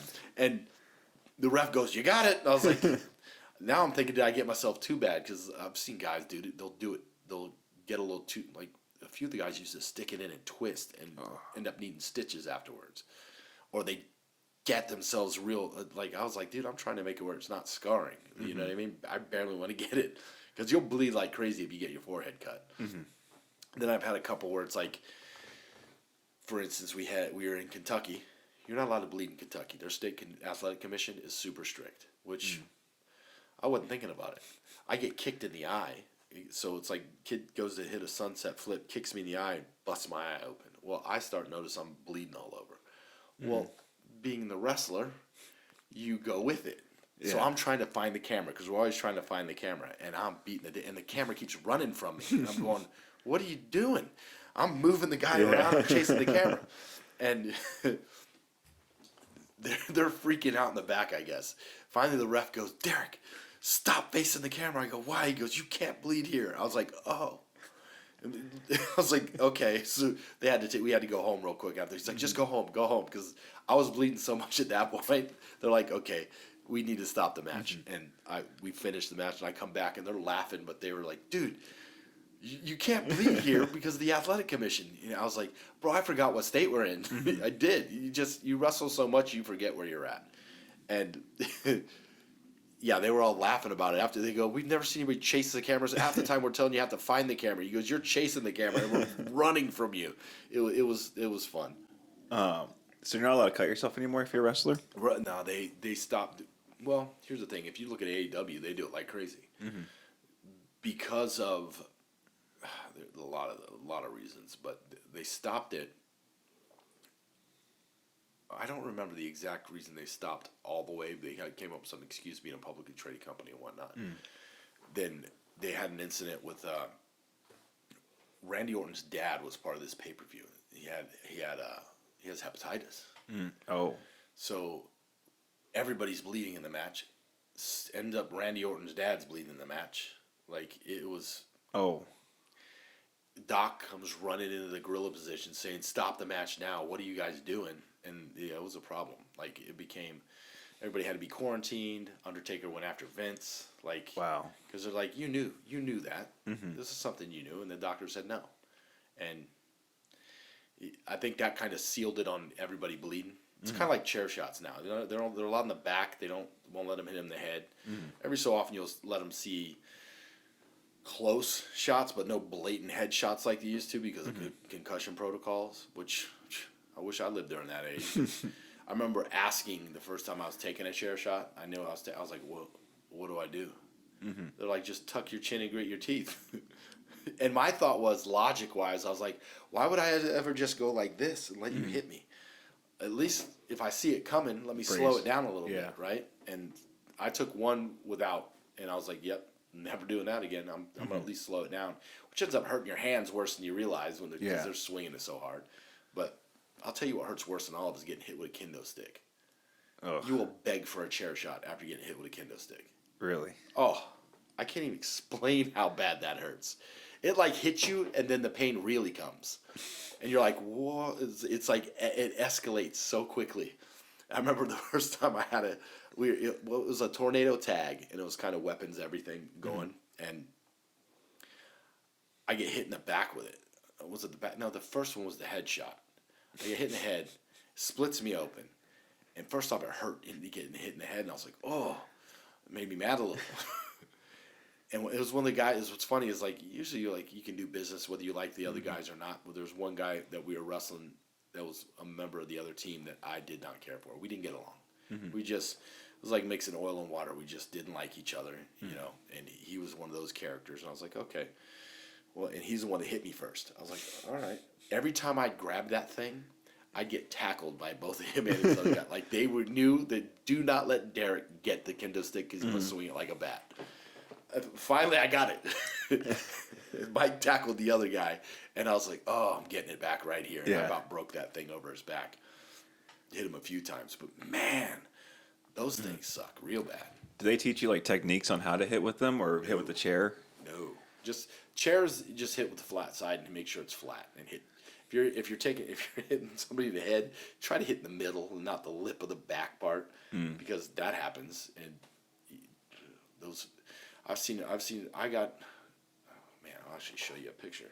I have a buddy of mine. He's still to this day. I was like, listen, put your hands up. Because he was already on the top rope, and I was already close, and the crowd was right there. Oh. He goes, you took 4 years off my life with that one. Oh, man. This chair still hangs in my chiropractor's office, because that was just the first shot. I wrapped that thing around his head. Oh, like man. where you could just sit it over because it was so bent up. That's the top of his head, too. Yeah. That's It was one of those ones too. Is like we were always back then. You're like don't. It's called kayfabe, right? Which they've done killed. Everybody knows it's a work now. Back then, it's like if you're gonna do something, the crowd's right there. Tighten it up. And this was one of those shows where, for whatever reason, there was like barely any space between us and the guardrails of the crowd that night. And I was like, well, I gotta hit you. You know what I mean? Yeah. I apologize, but it's coming. And yeah, he's still to this day. He'll send me random pictures and stuff like that. I'll be like, yeah, you tried to kill me. This. I was like, no, I didn't. We're still friends. We're good. Yeah. But he, poor guy, poor gal. He's taken many beatings from me over the years. I cut his hair off one time. You shaved his hair off? We had a ponytail where we cut it off. We didn't know how dull the scissors we had either. It was me and my tag partner. It was a hair. Well, I don't think it was a hair match. It was just. I think it was actually in a ladder match. It's either the finish of a ladder match or the finish of a cage match. But we scalped him real good. And he just laid there limp, and afterwards we're backstage. He goes, bro, it felt like you were just cutting my hair with a butter knife and pulling my hair out. He goes, that's what it felt like. I was like, bro, we just had to keep going. What do you want us to do? When you're wrestling, do you guys like, how do you guys coordinate it? Do you guys like, you're talking about like you guys kind of plan it the week, during the week, or since you guys are wrestling so much? We wrestle so much, you don't get to do that. Here's the thing: everybody's got their specific moves they like to use, right? And usually, you'll talk about there's a lot of guys that will plan move for move. I can't do that. I can't remember that much stuff, especially if you got a semi-long match. But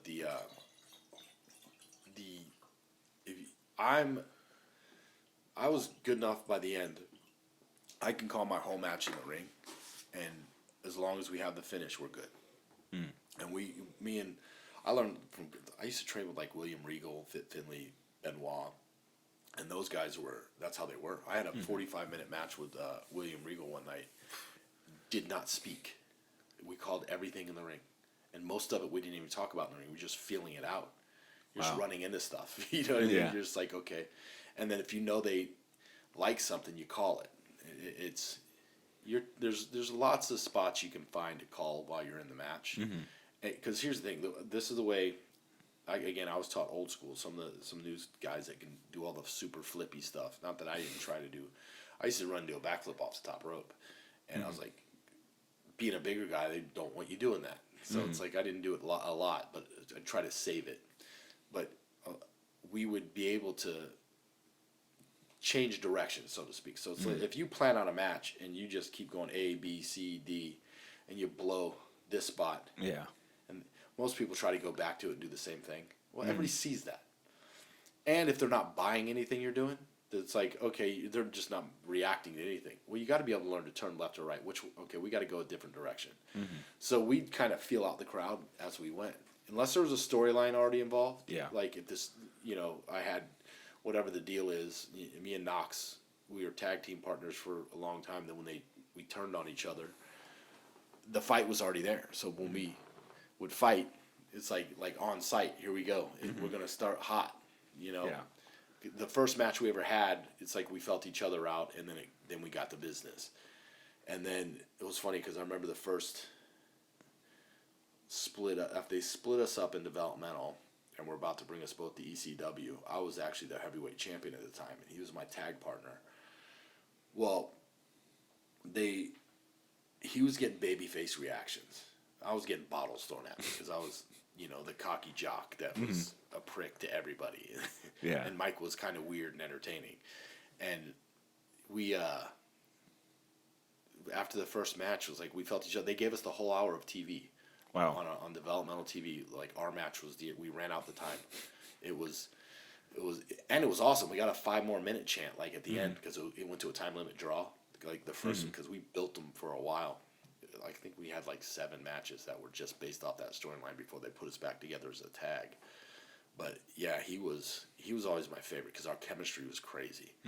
Like we could run and say one thing and know exactly what we needed to do, especially as a tag team. When we were tagging, oh my gosh. We were doing. He's 6'6", 300 pounds. I'm 6'4", I was 240ish then, and we're doing stuff the cruiserweight guys are doing, but big guys. Yeah. Like I'm doing tilt-a-whirl head scissor splashes onto people as he's chucking me. It's like the stuff that little guys are doing, and they're going. I remember when Carlito and his brother were trying to steal one of our moves, and they couldn't figure it out. Yeah. And it's like, I'm not telling you how to do it. Yeah. That's crazy. And then how long did you wrestle for? 12 years. 12 years. So so you wrestled for 12 years. Yeah. That's a long time. So you probably definitely got really good at calling it. Oh, I still to this day could jump in the ring and call match. Oh, wow. That part, once you get good at it, it never leaves you. The cardio is going to leave you. Because I've taken my friend owns an indie show out in Mesa, and they all the extras that get, like when WWE comes to town, their enhancement talent comes from his school, and I'll take my little one in there and roll around and show her stuff every so often just because she's like, I want to do it, and then she hits the ropes. She's like, why the ropes hurt? I go, because the ropes hurt. I go, you think it's like a springboard? I go, that's your ribs that's hitting that. Ugh. So she got to see a bunch of stuff, but no, I'll go down there and kind of give some of the guys pointers and stuff, and it's like I can still call more stuff on the fly than guys they've had in the industry for 5 years now that they're still trying to call other stuff. And I was like, dude, you got to be able to call, because WWE is going to ask the question if you ever get the opportunity, they're going to put you in a ring and they're going to see 2 things: what's your cardio like, which he does what. When I was in developmental, the first thing we'd start our day with 500 squats, 500 straight squats. Then we go around the room and everybody calls out 25 push-ups, and that was 16 times. Oh, damn. So by the time all the guys are on their knees and you're barely doing a push-up, right? So he trains his guys like that, because when I'd come home and visit, I'd go there and see them and be like, okay, let's hit our 500. And they're like, what? I was like, dude, this is what we do every day. I go, but guess what? The 500 squats is what made none of us blow up. Like, your cardio is crazy because of the 500 squats. Yeah. A lot of them these kids are they're so spot heavy. They don't want to tell the story. Their cardio's good, but they want to hit their spots and not put over the part that drives me crazy was some of the, even up there, they don't sell what happens long enough.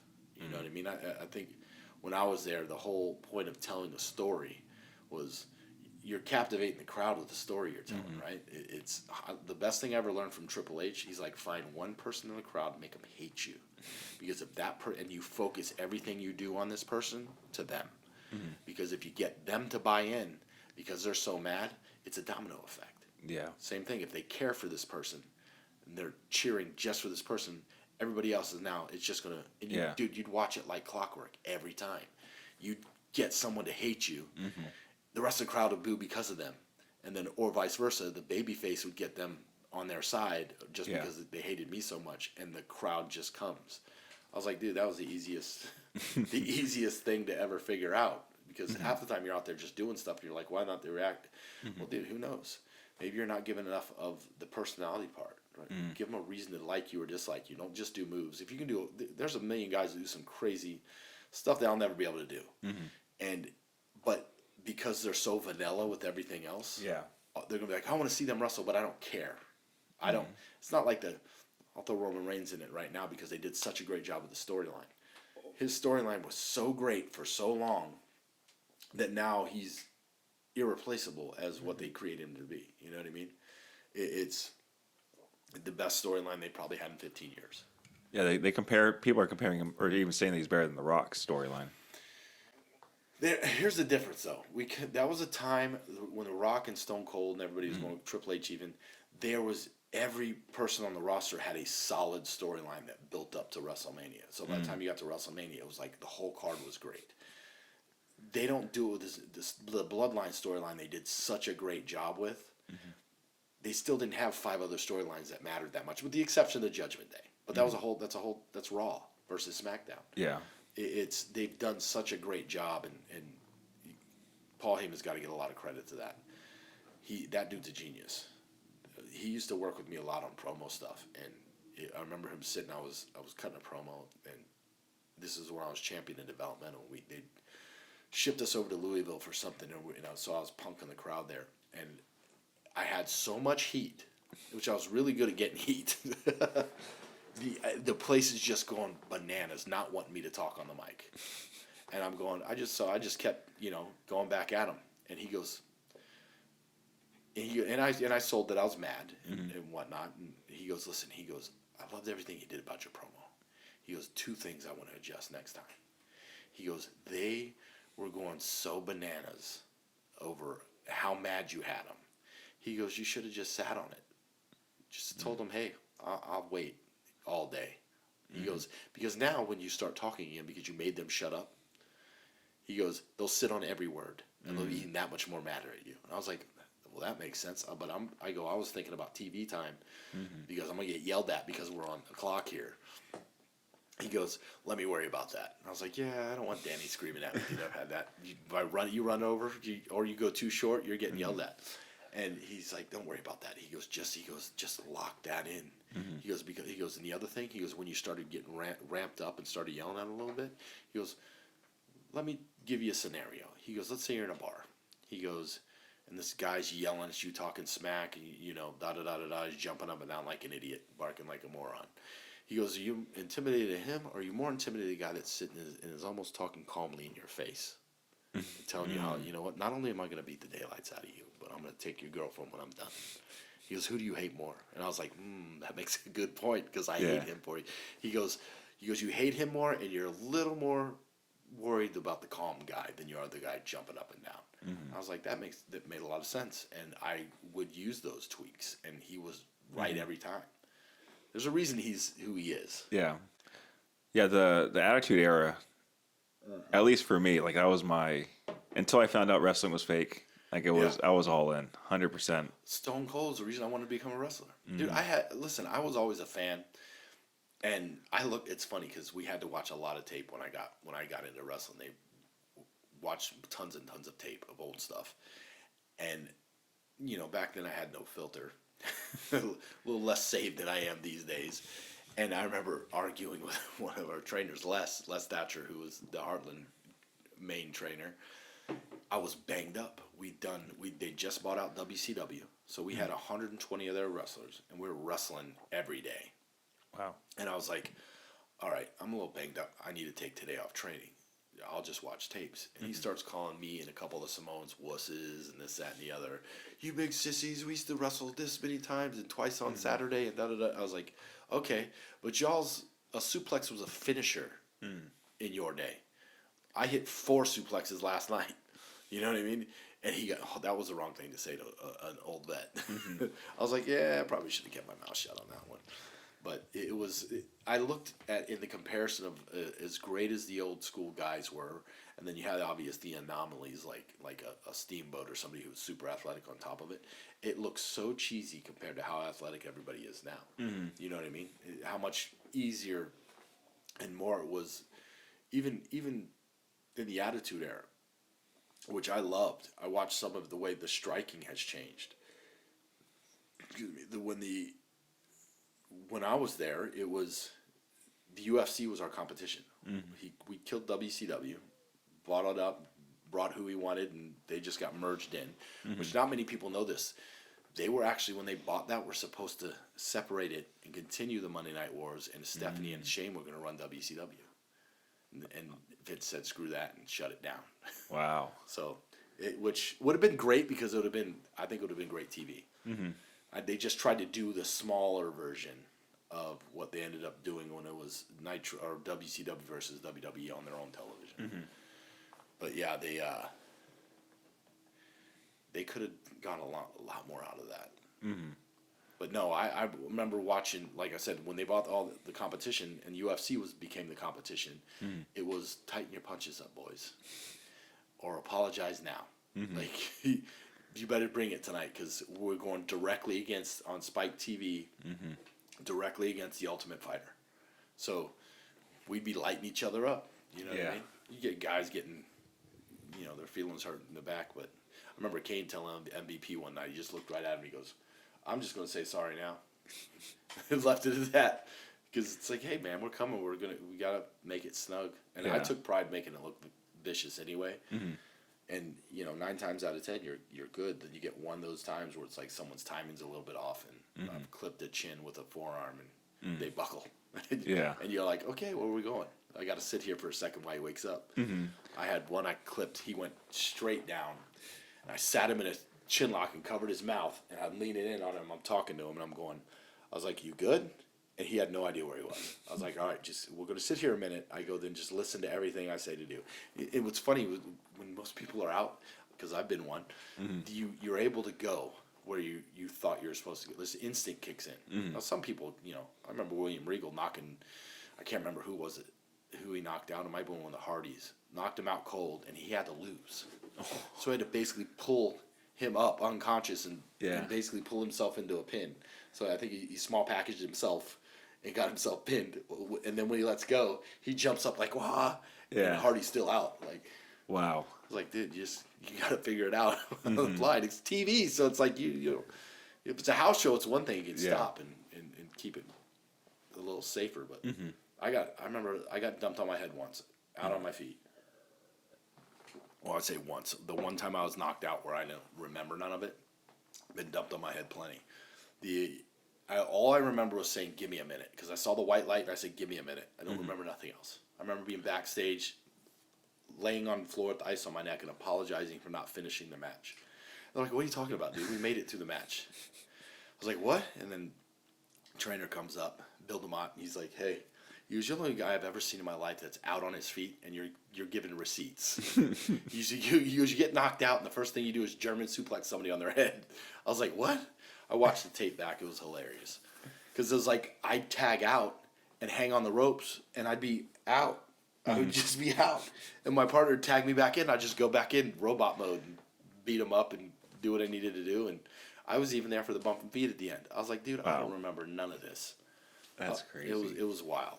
That one was, but there's a million stories. Kurt Angle's had I don't know how many times I remember Triple H knocking him out once on the table broke when he was going to pedigree him. Well, it broke early, knocked him out. Well, he was supposed to come back out for the finish, and what's funny is they sent Kurt back out anyway.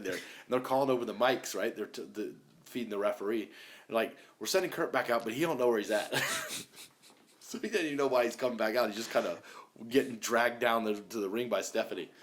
But it's wild the things we keep going while you're wrestling, because we did. We just kept going. Yeah, it's a definitely underrated sport. Yeah. I think just because it's more like theatrical, it's underappreciated. Yeah. I would not be able to do that. I wanted to be a pro wrestler, and I did normal Greco-Roman, and then I was like, I don't want to do, because I didn't know it was real blood. I thought it was you guys use fake blood, and I found out you guys started slicing yourself. Like, dude, fuck that. It was, dude, it's wild. The stuff you agree to. All the biggest bumps I've ever taken were usually my idea. Like, well, if I'm going to take that, let's do this. Let's make it bigger. And you be shocked. Plus, like, I'm not a big fan of heights. And if you're climbing up on like one of the cages, the Hell in the Cell, like when it's cold, nobody's in the crate, it looks so high, bro. But when you're up there just doing it, it's almost mechanical. Like you just go through the motions and do it. I jumped off a ladder once and I'd already suplexed somebody on the ladder and broke it. And I put it back up and I go to drop an elbow off of it. The ladder buckles and breaks, so I fall on the ladder and elbow first into the mat, and, like jam my AC joint, my clavicle together. It was that was brutal. But the things you're like, I know this is gonna hurt, but it's gonna be cool. I mean, that's our mindset. Yeah. You got to be a little off to wrestle. You really do. Yeah, you kind of have to, because I remember watching Eddie Guerrero was my favorite growing up. Oh, Eddie's awesome. And I remember watching him frog splash off the Hell in a Cell. I was like, dude, that's. And I thought my mindset growing up was like, this is a nice mat, like it's not going to hurt. And I found out it was like plywood. Yeah, just for the sound. Steel. About this much impact foam. What's funny is Vince. Early days, I remember rehabbing my hip injury with Edge when he was rehabbing his pec injury, and they were talking about like the first TLC match with the Dudley Boys, the Hardy's Dudley Boys, and it was the three of them. And he goes, those rings back then were hard as boxing rings. He goes, they were terrible. He goes, and we're taking those big super bumps off that. He goes, now it's like you feel like you're jumping into a swimming pool in comparison, because now they have these nice suspension rings. The higher the bump, the more it kind of displaces it. As long as you land flat, just land flat. You don't land flat, you're gonna feel it. But but I think the part that most people don't realize is because it moves like it does, how plyometric that is on your legs. Like that gasses your legs out so bad if you're not used to it. Man, you'll be blown up in 2 minutes. Yeah, because it's moving up and down. It's like kind of running on sand. Yeah, and I've seen more people. It's funny because we used to have to, back in developmental days, we used to we'd run the ropes for 3 minutes to finish. You can run 30 minutes on a treadmill. It ain't going to compare to that 3 minutes. It's because of the ring moving, right? Well, we'd get people coming in to try out, and they have to do what we do. Number one, half of them wouldn't make it through the 500 squats. And we used to wall walk. So you get about a foot out from the wall walk into a bridge, and then wall back. We do 10 or 12 of those. All our other stuff before we wrestled, like the amount of cardio we did was crazy. Well, these guys, by the time they get to the 3 minutes, a minute in, they're puking. And we'd make them get back in the ring. Yeah. Like, dude, get back in the ring. You're done.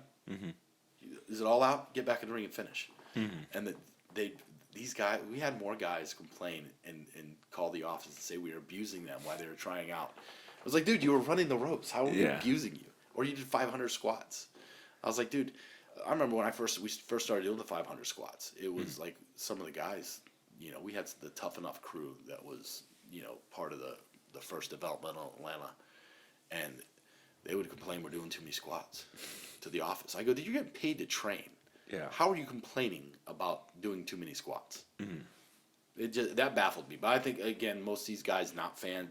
Those were the guys who weren't fans of wrestling. It was an option to make money, and they never had to train that hard in other sports. All right, now I have to take a pee break, dude. Yeah.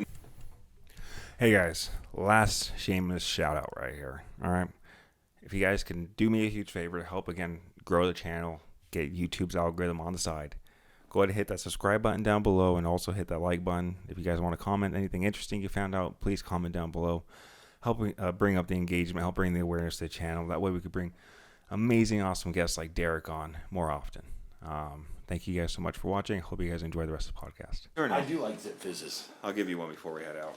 I love them. I drink like 2 or 3 a day. Do you really? I love them. Yeah, I don't drink coffee anymore, so I just... That's the thing I'm trying to get out of. I only drink 1 cup a day now. I had it's been a couple years now, but I thought I was having a heart attack because the massive amount of caffeine I used to take in a day was crazy. Because I'd have like 2 or 3 cups of coffee in the morning, go right to my 300 milligram caffeine pre-workout, go to the gym, have a couple C4s during the day. It was just bad. One day I had just gotten back from the gym and I was eating breakfast, and my heart rate spiked to like 200 beats a minute. I thought I was having a heart attack. Oh, wow. I had to go to the hospital, and he's like, good news is you're not having a heart attack. I was like, thank God. I was like, what's wrong? He goes, first off, you're super dehydrated, which that much caffeine is dehydrating the crap out of you anyway. And he goes, number 2, he goes, how much caffeine you take in? I was like, well, let's add it up. So we did it. He goes, okay. He goes, you're averaging, it seems like, about 1,500 milligrams of caffeine a day. He goes, your size He goes, you shouldn't take more than 500 at max a day. I was like, dude, I have that before I even hit the gym. I go based off the coffee and the pre-workout. He goes, that's the problem. He goes, too much caffeine will make your heart act a little weird. He goes, I'm gonna send you a cardiologist. And when the cardiologist got all tested and everything was fine, but it scared me so bad that I quit caffeine completely cold turkey. Oh wow. Stop any of my pre-works. I do stim free. Still do stim free. I'll have 1 cup of coffee now in the morning, but that's it. The rest is, I'll B12s, hydrate a bunch of, I'm a huge, I got one of these things. They're little, they got vitamin C, B12, and something else. They're like little capsules that Gatorade makes. Oh, nice. The little tabs. I'll have to bring you some because I got like cases on top of cases of these things. But they look like little Alka-Seltzers you drop in your water and they fizz. Oh, nice. Kind of, you know how the Zip Fizzes fizz? Yeah. It's like that, but it's a tablet. Oh, nice. Yeah, it tastes great. My wife hates them. I love them. I'm addicted. How long have you been with your wife? Was it throughout the wrestling years, or No, me and her will have our second marriage anniversary in November. We've been together about 6 years now. Nice. I was married once before, and me and my ex were together 10 years, and she was there towards the end of my career, and I think it was one of those things where, she was a fitness model. My ex was. My new wife was awesome. She's a former college basketball player. She owns a paralegal. She works in the legal business. She does a million things. She just took a job part-time at our daughters go to private school, and she's the assistant athletic director there because she wanted to be around sports. Now she hates it. She's like, this is not what I thought I was going to be doing. yeah? Yeah, my ex was not a fan of, probably just, I think she always would think maybe because at the time I was still recognizable. So it's like people would come up, I think her own insecurities dealt bad with that. My new wife thinks it's hilarious when somebody recognizes me. Or if they'll come, for whatever reason, I get random people will come ask for an autograph, like while we're eating or something, and then have to ask who I am. It happens more times than I can even count. And she's like, I don't even understand why this happens. She goes, you don't look nothing like you used to. I was like, I don't look any different than I used to, with the exception of a shaved head. She's like, oh, well, she goes, you're bigger now, though. Because I am. I weighed in at 257 yesterday. I think my wrestling career, my peak was 240, 245. Oh, wow. 20 pounds is a lot of weight. You know what I mean? Especially, and I'm still relatively lean. It's just 20 pounds it's a lot. 20 pounds. Yeah, it's a lot, especially, packing it on. It's a lot. Yeah, it's funny because I just finished a movie called Deep Stage, and that director I've worked with like 3 different projects. The first thing he said to me when I get to the stage, he goes, you don't change anytime I see you. And like, he significantly doesn't look like the same human being since the first thing we've ever done. He goes, dude, you look just like you did 10 years ago. I was like, I'm going to take that as a compliment. I was like, God loved me, dude. Which he don't believe in anything, he just looks at me when I say stuff like that. And I was like, well. Yeah, God loves you. Yeah, it's like, he loves you too, but just, I believe it. Yeah, you got to stay in shape. That's the only thing that keeps you looking young is. Dude, I'm a firm believer in that, man. Look at Stallone. Oh, 77 years old and still looks like a tank. And still is as active as all get out. You would not know. He can still, dude, I saw him doing a pull-up the other day with a 120-pound dumbbell. That's incredible. It's a lot of work. But that's amazing. And he's in his 70s. So anytime, it's like I got a cousin who I love. Like, we grew up like brothers. He's 5 days older than I am. Wow. And all I hear him, I'm a firm believer in don't if you don't want it, don't say it if you don't want it. He's always talking about how he's hurt. I'm getting old, this, that, and the other. I was like, stop saying that, dude. Yeah. You're gonna age yourself by saying it. You're talking yourself into it. And I refuse to do that. My birthday's next month, and I was like, listen, I'm gonna turn 30 again. That's my wife loves to try to hammer me. She's like, no, you're not. And I was like, I am. Yeah. I might have turned it this many times, but I'm turning 30. You're turning 30 again. Yeah, it's good. That young spirit. Yeah, I think if you want to talk about like biblical stuff, but it talks about in the Bible, like watch what you speak, because if you want to think of like affirmations, like when you're praying praying for these affirmations to happen in the future, and then when you're speaking out, like either negatively or positively about yourself, those are seeds that you're planting into your own brain. Exactly, and your brain doesn't know how not to take it as truth or creation, right? It's we're creative beings. It's how God created the universe. He spoke it, right? He spoke it into existence. So we get to. It's funny because I some of those, the what is it called? You hear the McGregor talks about it a lot. God, what do they call it? It's going to drive me crazy. It's you say it, believe it, speak it, you'll get it. It's the. I was like. I kind of know what you're talking about. What I'm talking about. Oh, it's going to drive me crazy until I know this, but it'll come later. It's like like somebody that's called. It's basically I'm trying to manifest something, right? Yeah. It's like they're taking something that was biblical and trying to make it something else. And it's like, listen, it's kind of like the book, The Promise, right? They don't even realize they sell it as their own idea, but they have scripture in it. And I was like, y'all are stealing on the Bible and then claiming it to be yours. It's clearly it works. You know what I mean? That's why you're doing it. And God didn't say that it wouldn't work for you if you weren't a Christian. He's just telling you principles of life, right? Don't say what you don't want. You know what I mean? Because your body doesn't know. It's kind of like there's this neurologist lady that I listen to every so often, and she talks about how the brain makes new pathways of your body. Your brain doesn't know when you tell yourself you're happy or you're successful or this, that, and the other. It doesn't know that if you're not at the time. It doesn't know you're not, and it starts new pathways for that, which helps strengthen your mindset in that direction. And she goes, same thing if you're being negative, and he goes, and it's killing synapses. She goes, you're taking away. And she goes, this is documented proof. We've done study after study. And she goes, and she's one of the only what they call the brain people. Neuroscientist, neurologist. Neurologist, thank you. And one of the only neurologists is a huge Christian lady. She's like, listen, she goes, everything I talk about, she goes, is backed by biblical principle. She goes, this has already been said 2,000 years ago, and we figured out medically, less than 100 years ago, which has happened over and over again.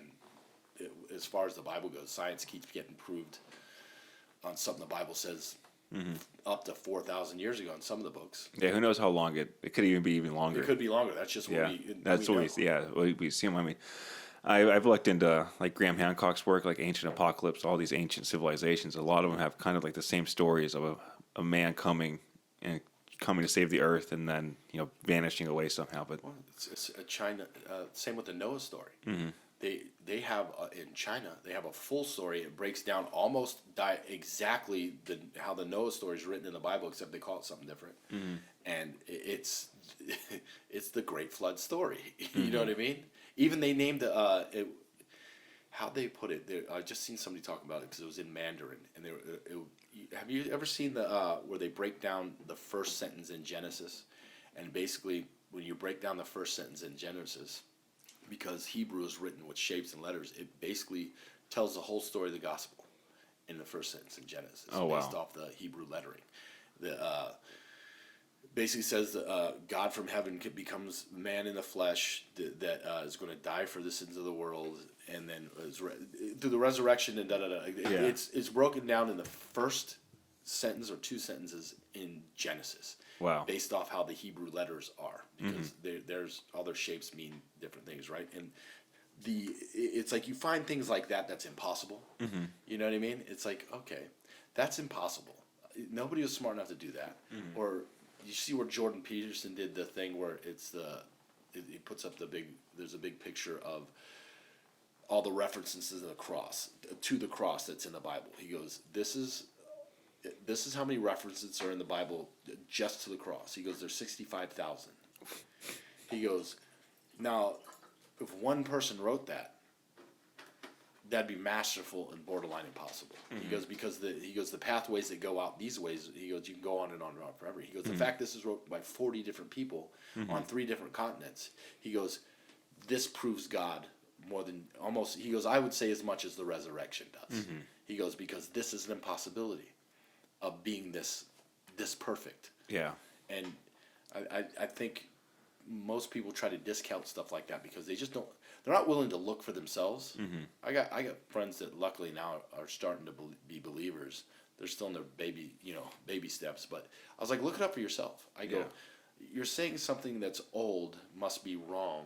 I go, but there's more evidence of this one thing, and the impossibilities of it are so impossible that it's crazy. I go, I don't even get into the even crazier stuff down into our DNA, where our DNA is broken into, it goes 5, 6, 5, 5, 6 or something is the how the bridges are made. He goes, well, you do the letters that go to Hebrew. It's Yahweh. Oh, in our wow. DNA. That's crazy. Which is also an impossibility, right? It's like it's a map telling you. It's like, and this is one of my favorites. You gotta look this up. It's where they were doing sound, hitting sand, right? And then they'll play Hebrew, and the Hebrew letters will spell out in the sand. That's crazy. Like, and every other sound they'll throw in the sand is just chaos. But the Hebrew, they'll vibrate the Hebrew through, and it will do the shapes, which is wild. Yeah. Yeah, that's the Bible, like, in general. I don't know if you looked in, like, the Billy Carlson stuff. I haven't. He talks about, like, the Anunnaki, like, aliens came down, and, like, they... And Jesus came from, like, aliens and stuff like that. But he talks about, like, sound waves and stuff like that, and vibrations, and how vibrations, like, probably move the pyramids and stuff like that. I've heard that theory a lot. Well, they're finding out they're able to start recreating where they can move heavy objects now through sound waves. So, here's the thing: as many great civilizations there probably were before, because to me, it's like the things that they talk about aliens and whatnot. I think here's the thing: how many fallen angels were there? Right? It's like you got fallen angels that were doing that. I think Greek mythology is probably based off of Fallen angels. a lot of fallen angels. The giants and the cyclopses and all that stuff. Well, the angels that bred with humans. Yeah. You know what I mean? Have you looked up the Book of Enoch before? I read clips of it, but small things of it. My buddy's super into it right now. Yeah. There's a lot, dude. Here's the thing. We've also found a bunch of giants wearing armor that nobody can explain, and it's proof that the Smithsonian hid it. Yeah. Like, and they have photos. It's like, why? Why did Yeah. you hide that? Yeah. Because they can't explain it. That's a big question I always have. Like, why do they hide things from us? Because, I mean, the Book of Enoch, it talks about, like, how there's 200 fallen angels, not just one that came down, but there was one main one that convinced them, the 200, one leader, and that they came down here and made the Nephilim, which are the giants, Right. and then God banished them. It's a good book. I just don't get why it wasn't put in the Bible. Maybe it was this way later. Well, it was here. I look at it like this. There's because there's other books and stuff like that didn't make that were some of the disciples and stuff. I feel it's kind of the same thing with the order of the Bible, the way the order was put. It's like I think God, because God inspired, put it in the order He believed it would fit best for us to understand best. Because if we read it chronologically, Yeah. we're just reading it as a book, and it might not make as much sense because it's almost touching stories. Certain things that happen are almost like, because there's shadows of Jesus in the Old Testament. If you're looking for them, and I love to listen. That's why I like Joseph so much. He explains these shadows. He's like, listen, and it's talking about the angel of the Lord. He goes, it wasn't an angel. This is pre-incarnate Jesus.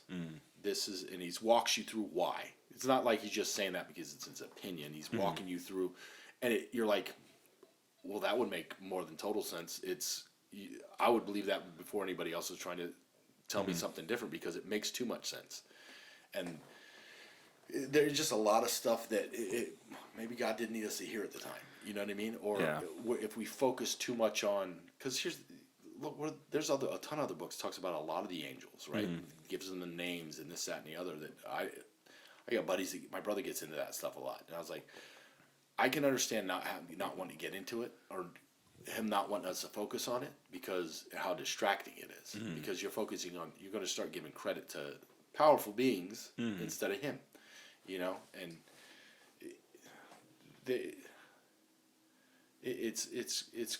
what I find funny, especially most people that don't believe, when you look up, like there's stuff documented, video documentation of demon possessions, demonic activity that's happening.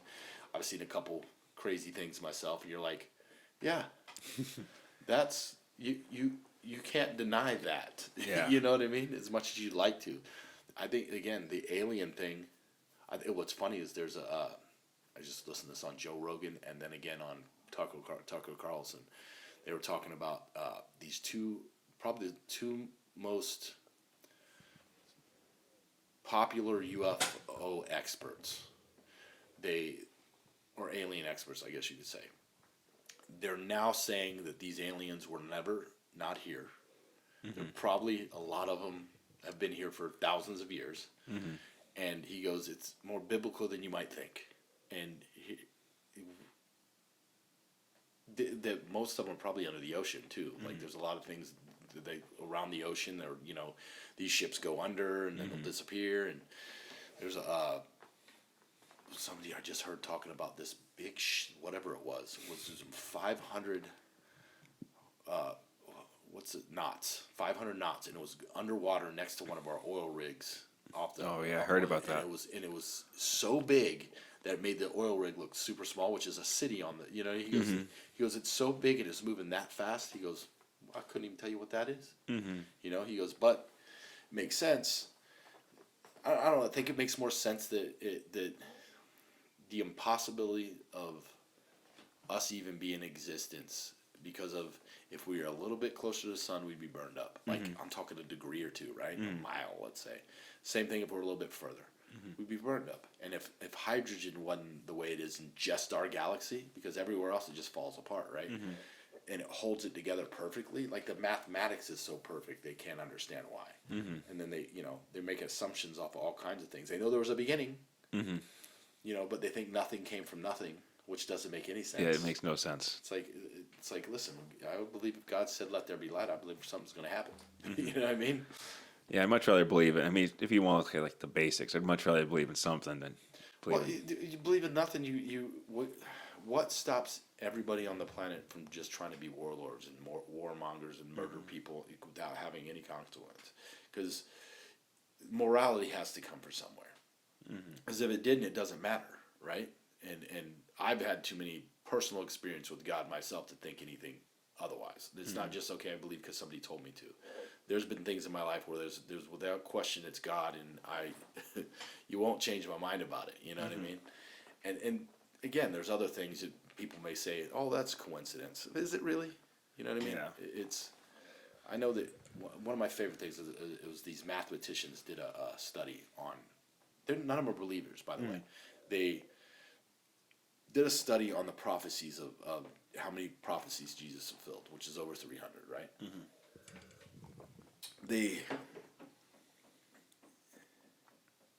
Not to mention, you talk about prophecies. There's 250 different prophecies that had names, dates, and everything that the Bible hit 100% on. And, nailed it.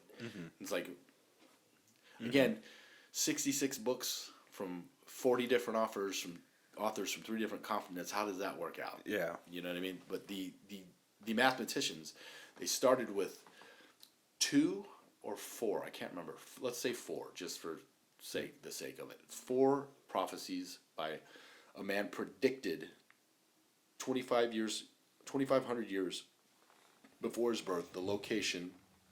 Then he shows up and completes 4 of these prophecies out of the 300, let's say.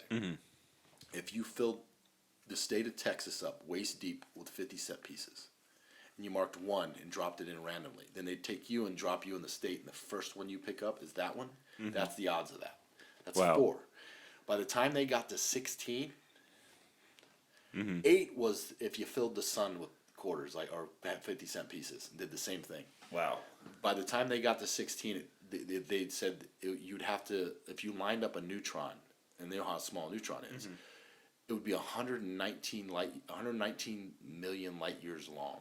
Oh wow! To get to 16 prophecies, and he fulfilled 300. Yeah. So that's insane. That should make you say, "Hey, let me look at this. This might not be nonsense." And this is people that don't believe in nothing. They're like, "Look at the impossibility of this." But they want to be like, "Oh, I get it." It's easier to say that.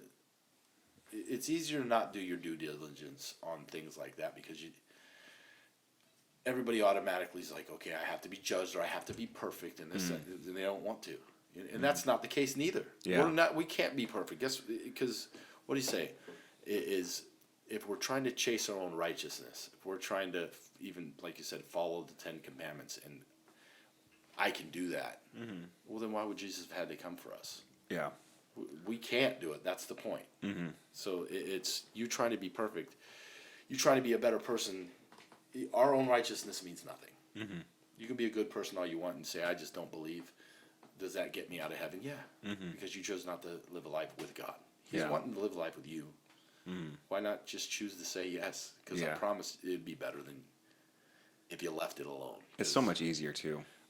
Life is so much easier. I mean, it's still hard. It's not like it's, life is easy, but going through struggles is easy.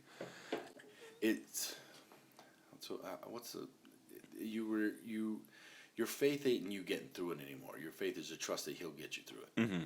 And that makes it a lot easier. It takes the pressure off. Mm-hmm. You know what I mean? That's the easiest way I could say that. Yeah. Because otherwise, I know me, I used to be, I used to put so much pressure on myself. And we're hard, being a guy, you're hard on yourself anyway. I tried to be a perfectionist about everything. And if it didn't go my way, I was really hard on myself. Now that's left. The peace I have just from that is significant. Because otherwise I'd be like, wow, I was wound tight, man. You know what I mean? I wanted things to be a certain way.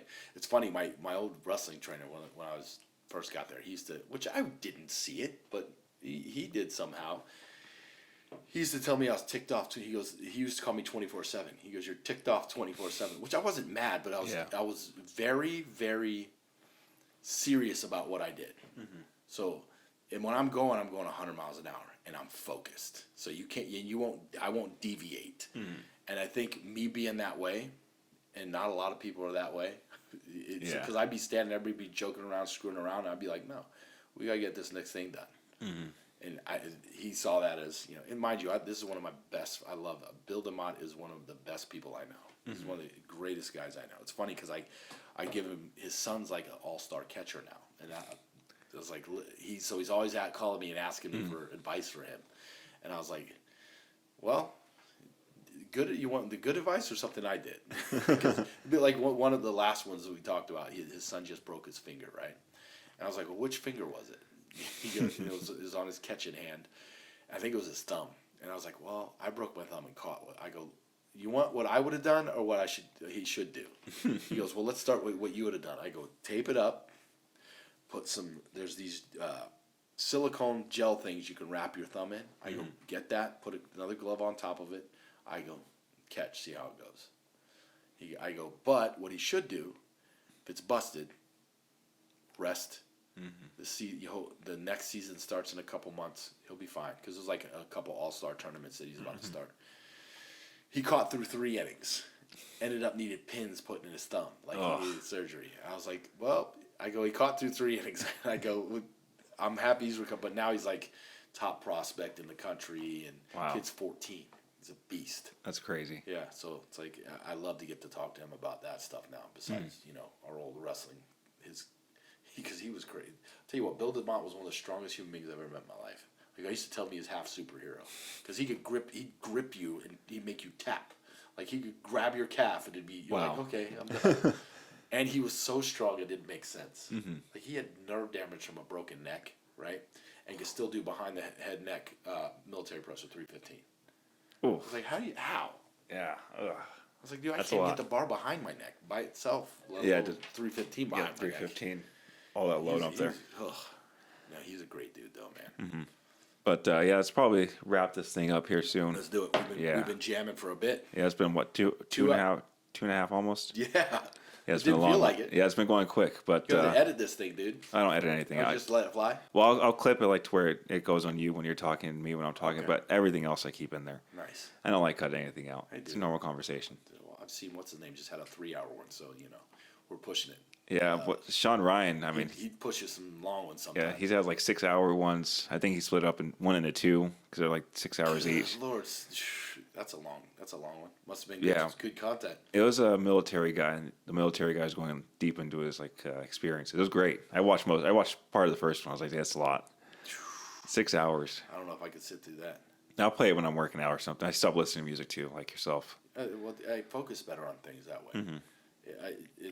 Otherwise, it's just noise in my ear. You know what I mean? Yeah. It's strange how that works. Yeah, I'll listen to like gospel music now when I'm working out. Who's your favorite? Like my favorite song right now is "Lion" by I think it's Chris Brown. Okay. Have you ever heard Hillsong United, Oceans? Oh yeah. Dude, Oh yeah. that's my number one. Yeah, I like Hillsong. That one is going in the movie. Is it? That's good. Yeah. Yeah, I like the live versions because I like hearing the crowd. So no, yeah, they're great. I've been to a couple of concerts here. Unbelievable, dude. It's church at another level. I was like, this is what heaven must be like. It was like that much. Like the spirit was there so much. It was like palpable. It was. I highly suggest next time they come to town to go. Yeah, I definitely want to go see that. I listen to them all the time. This guy Daniel, I think his last name's Fernandez. He came to our church. He said when you're worshiping, that's what they're doing in heaven. Yeah. So I was like, oh, that's so cool. Like whenever my relatives have passed away, hope we're worshiping together, worshiping God together. With my grandparents. Yeah. I know they are. They we'll wrap up with this. I'll tell an awesome story that way. Talk about heaven before we quit. My grandfather passed away, and my grandmother didn't last much longer than that. Well, when we knew she was getting close, my aunt had a dream the night she died. Right? Didn't know she had passed away yet. That my grandfather had walked into the hospital room with them, and said it's okay, and grabbed her by the hand and said, "Talk to you all later," and walked out. They were both smiling. Walked out of the hospital room. Well, my mom calls her to tell her their mom had passed. Yeah. Probably an hour later.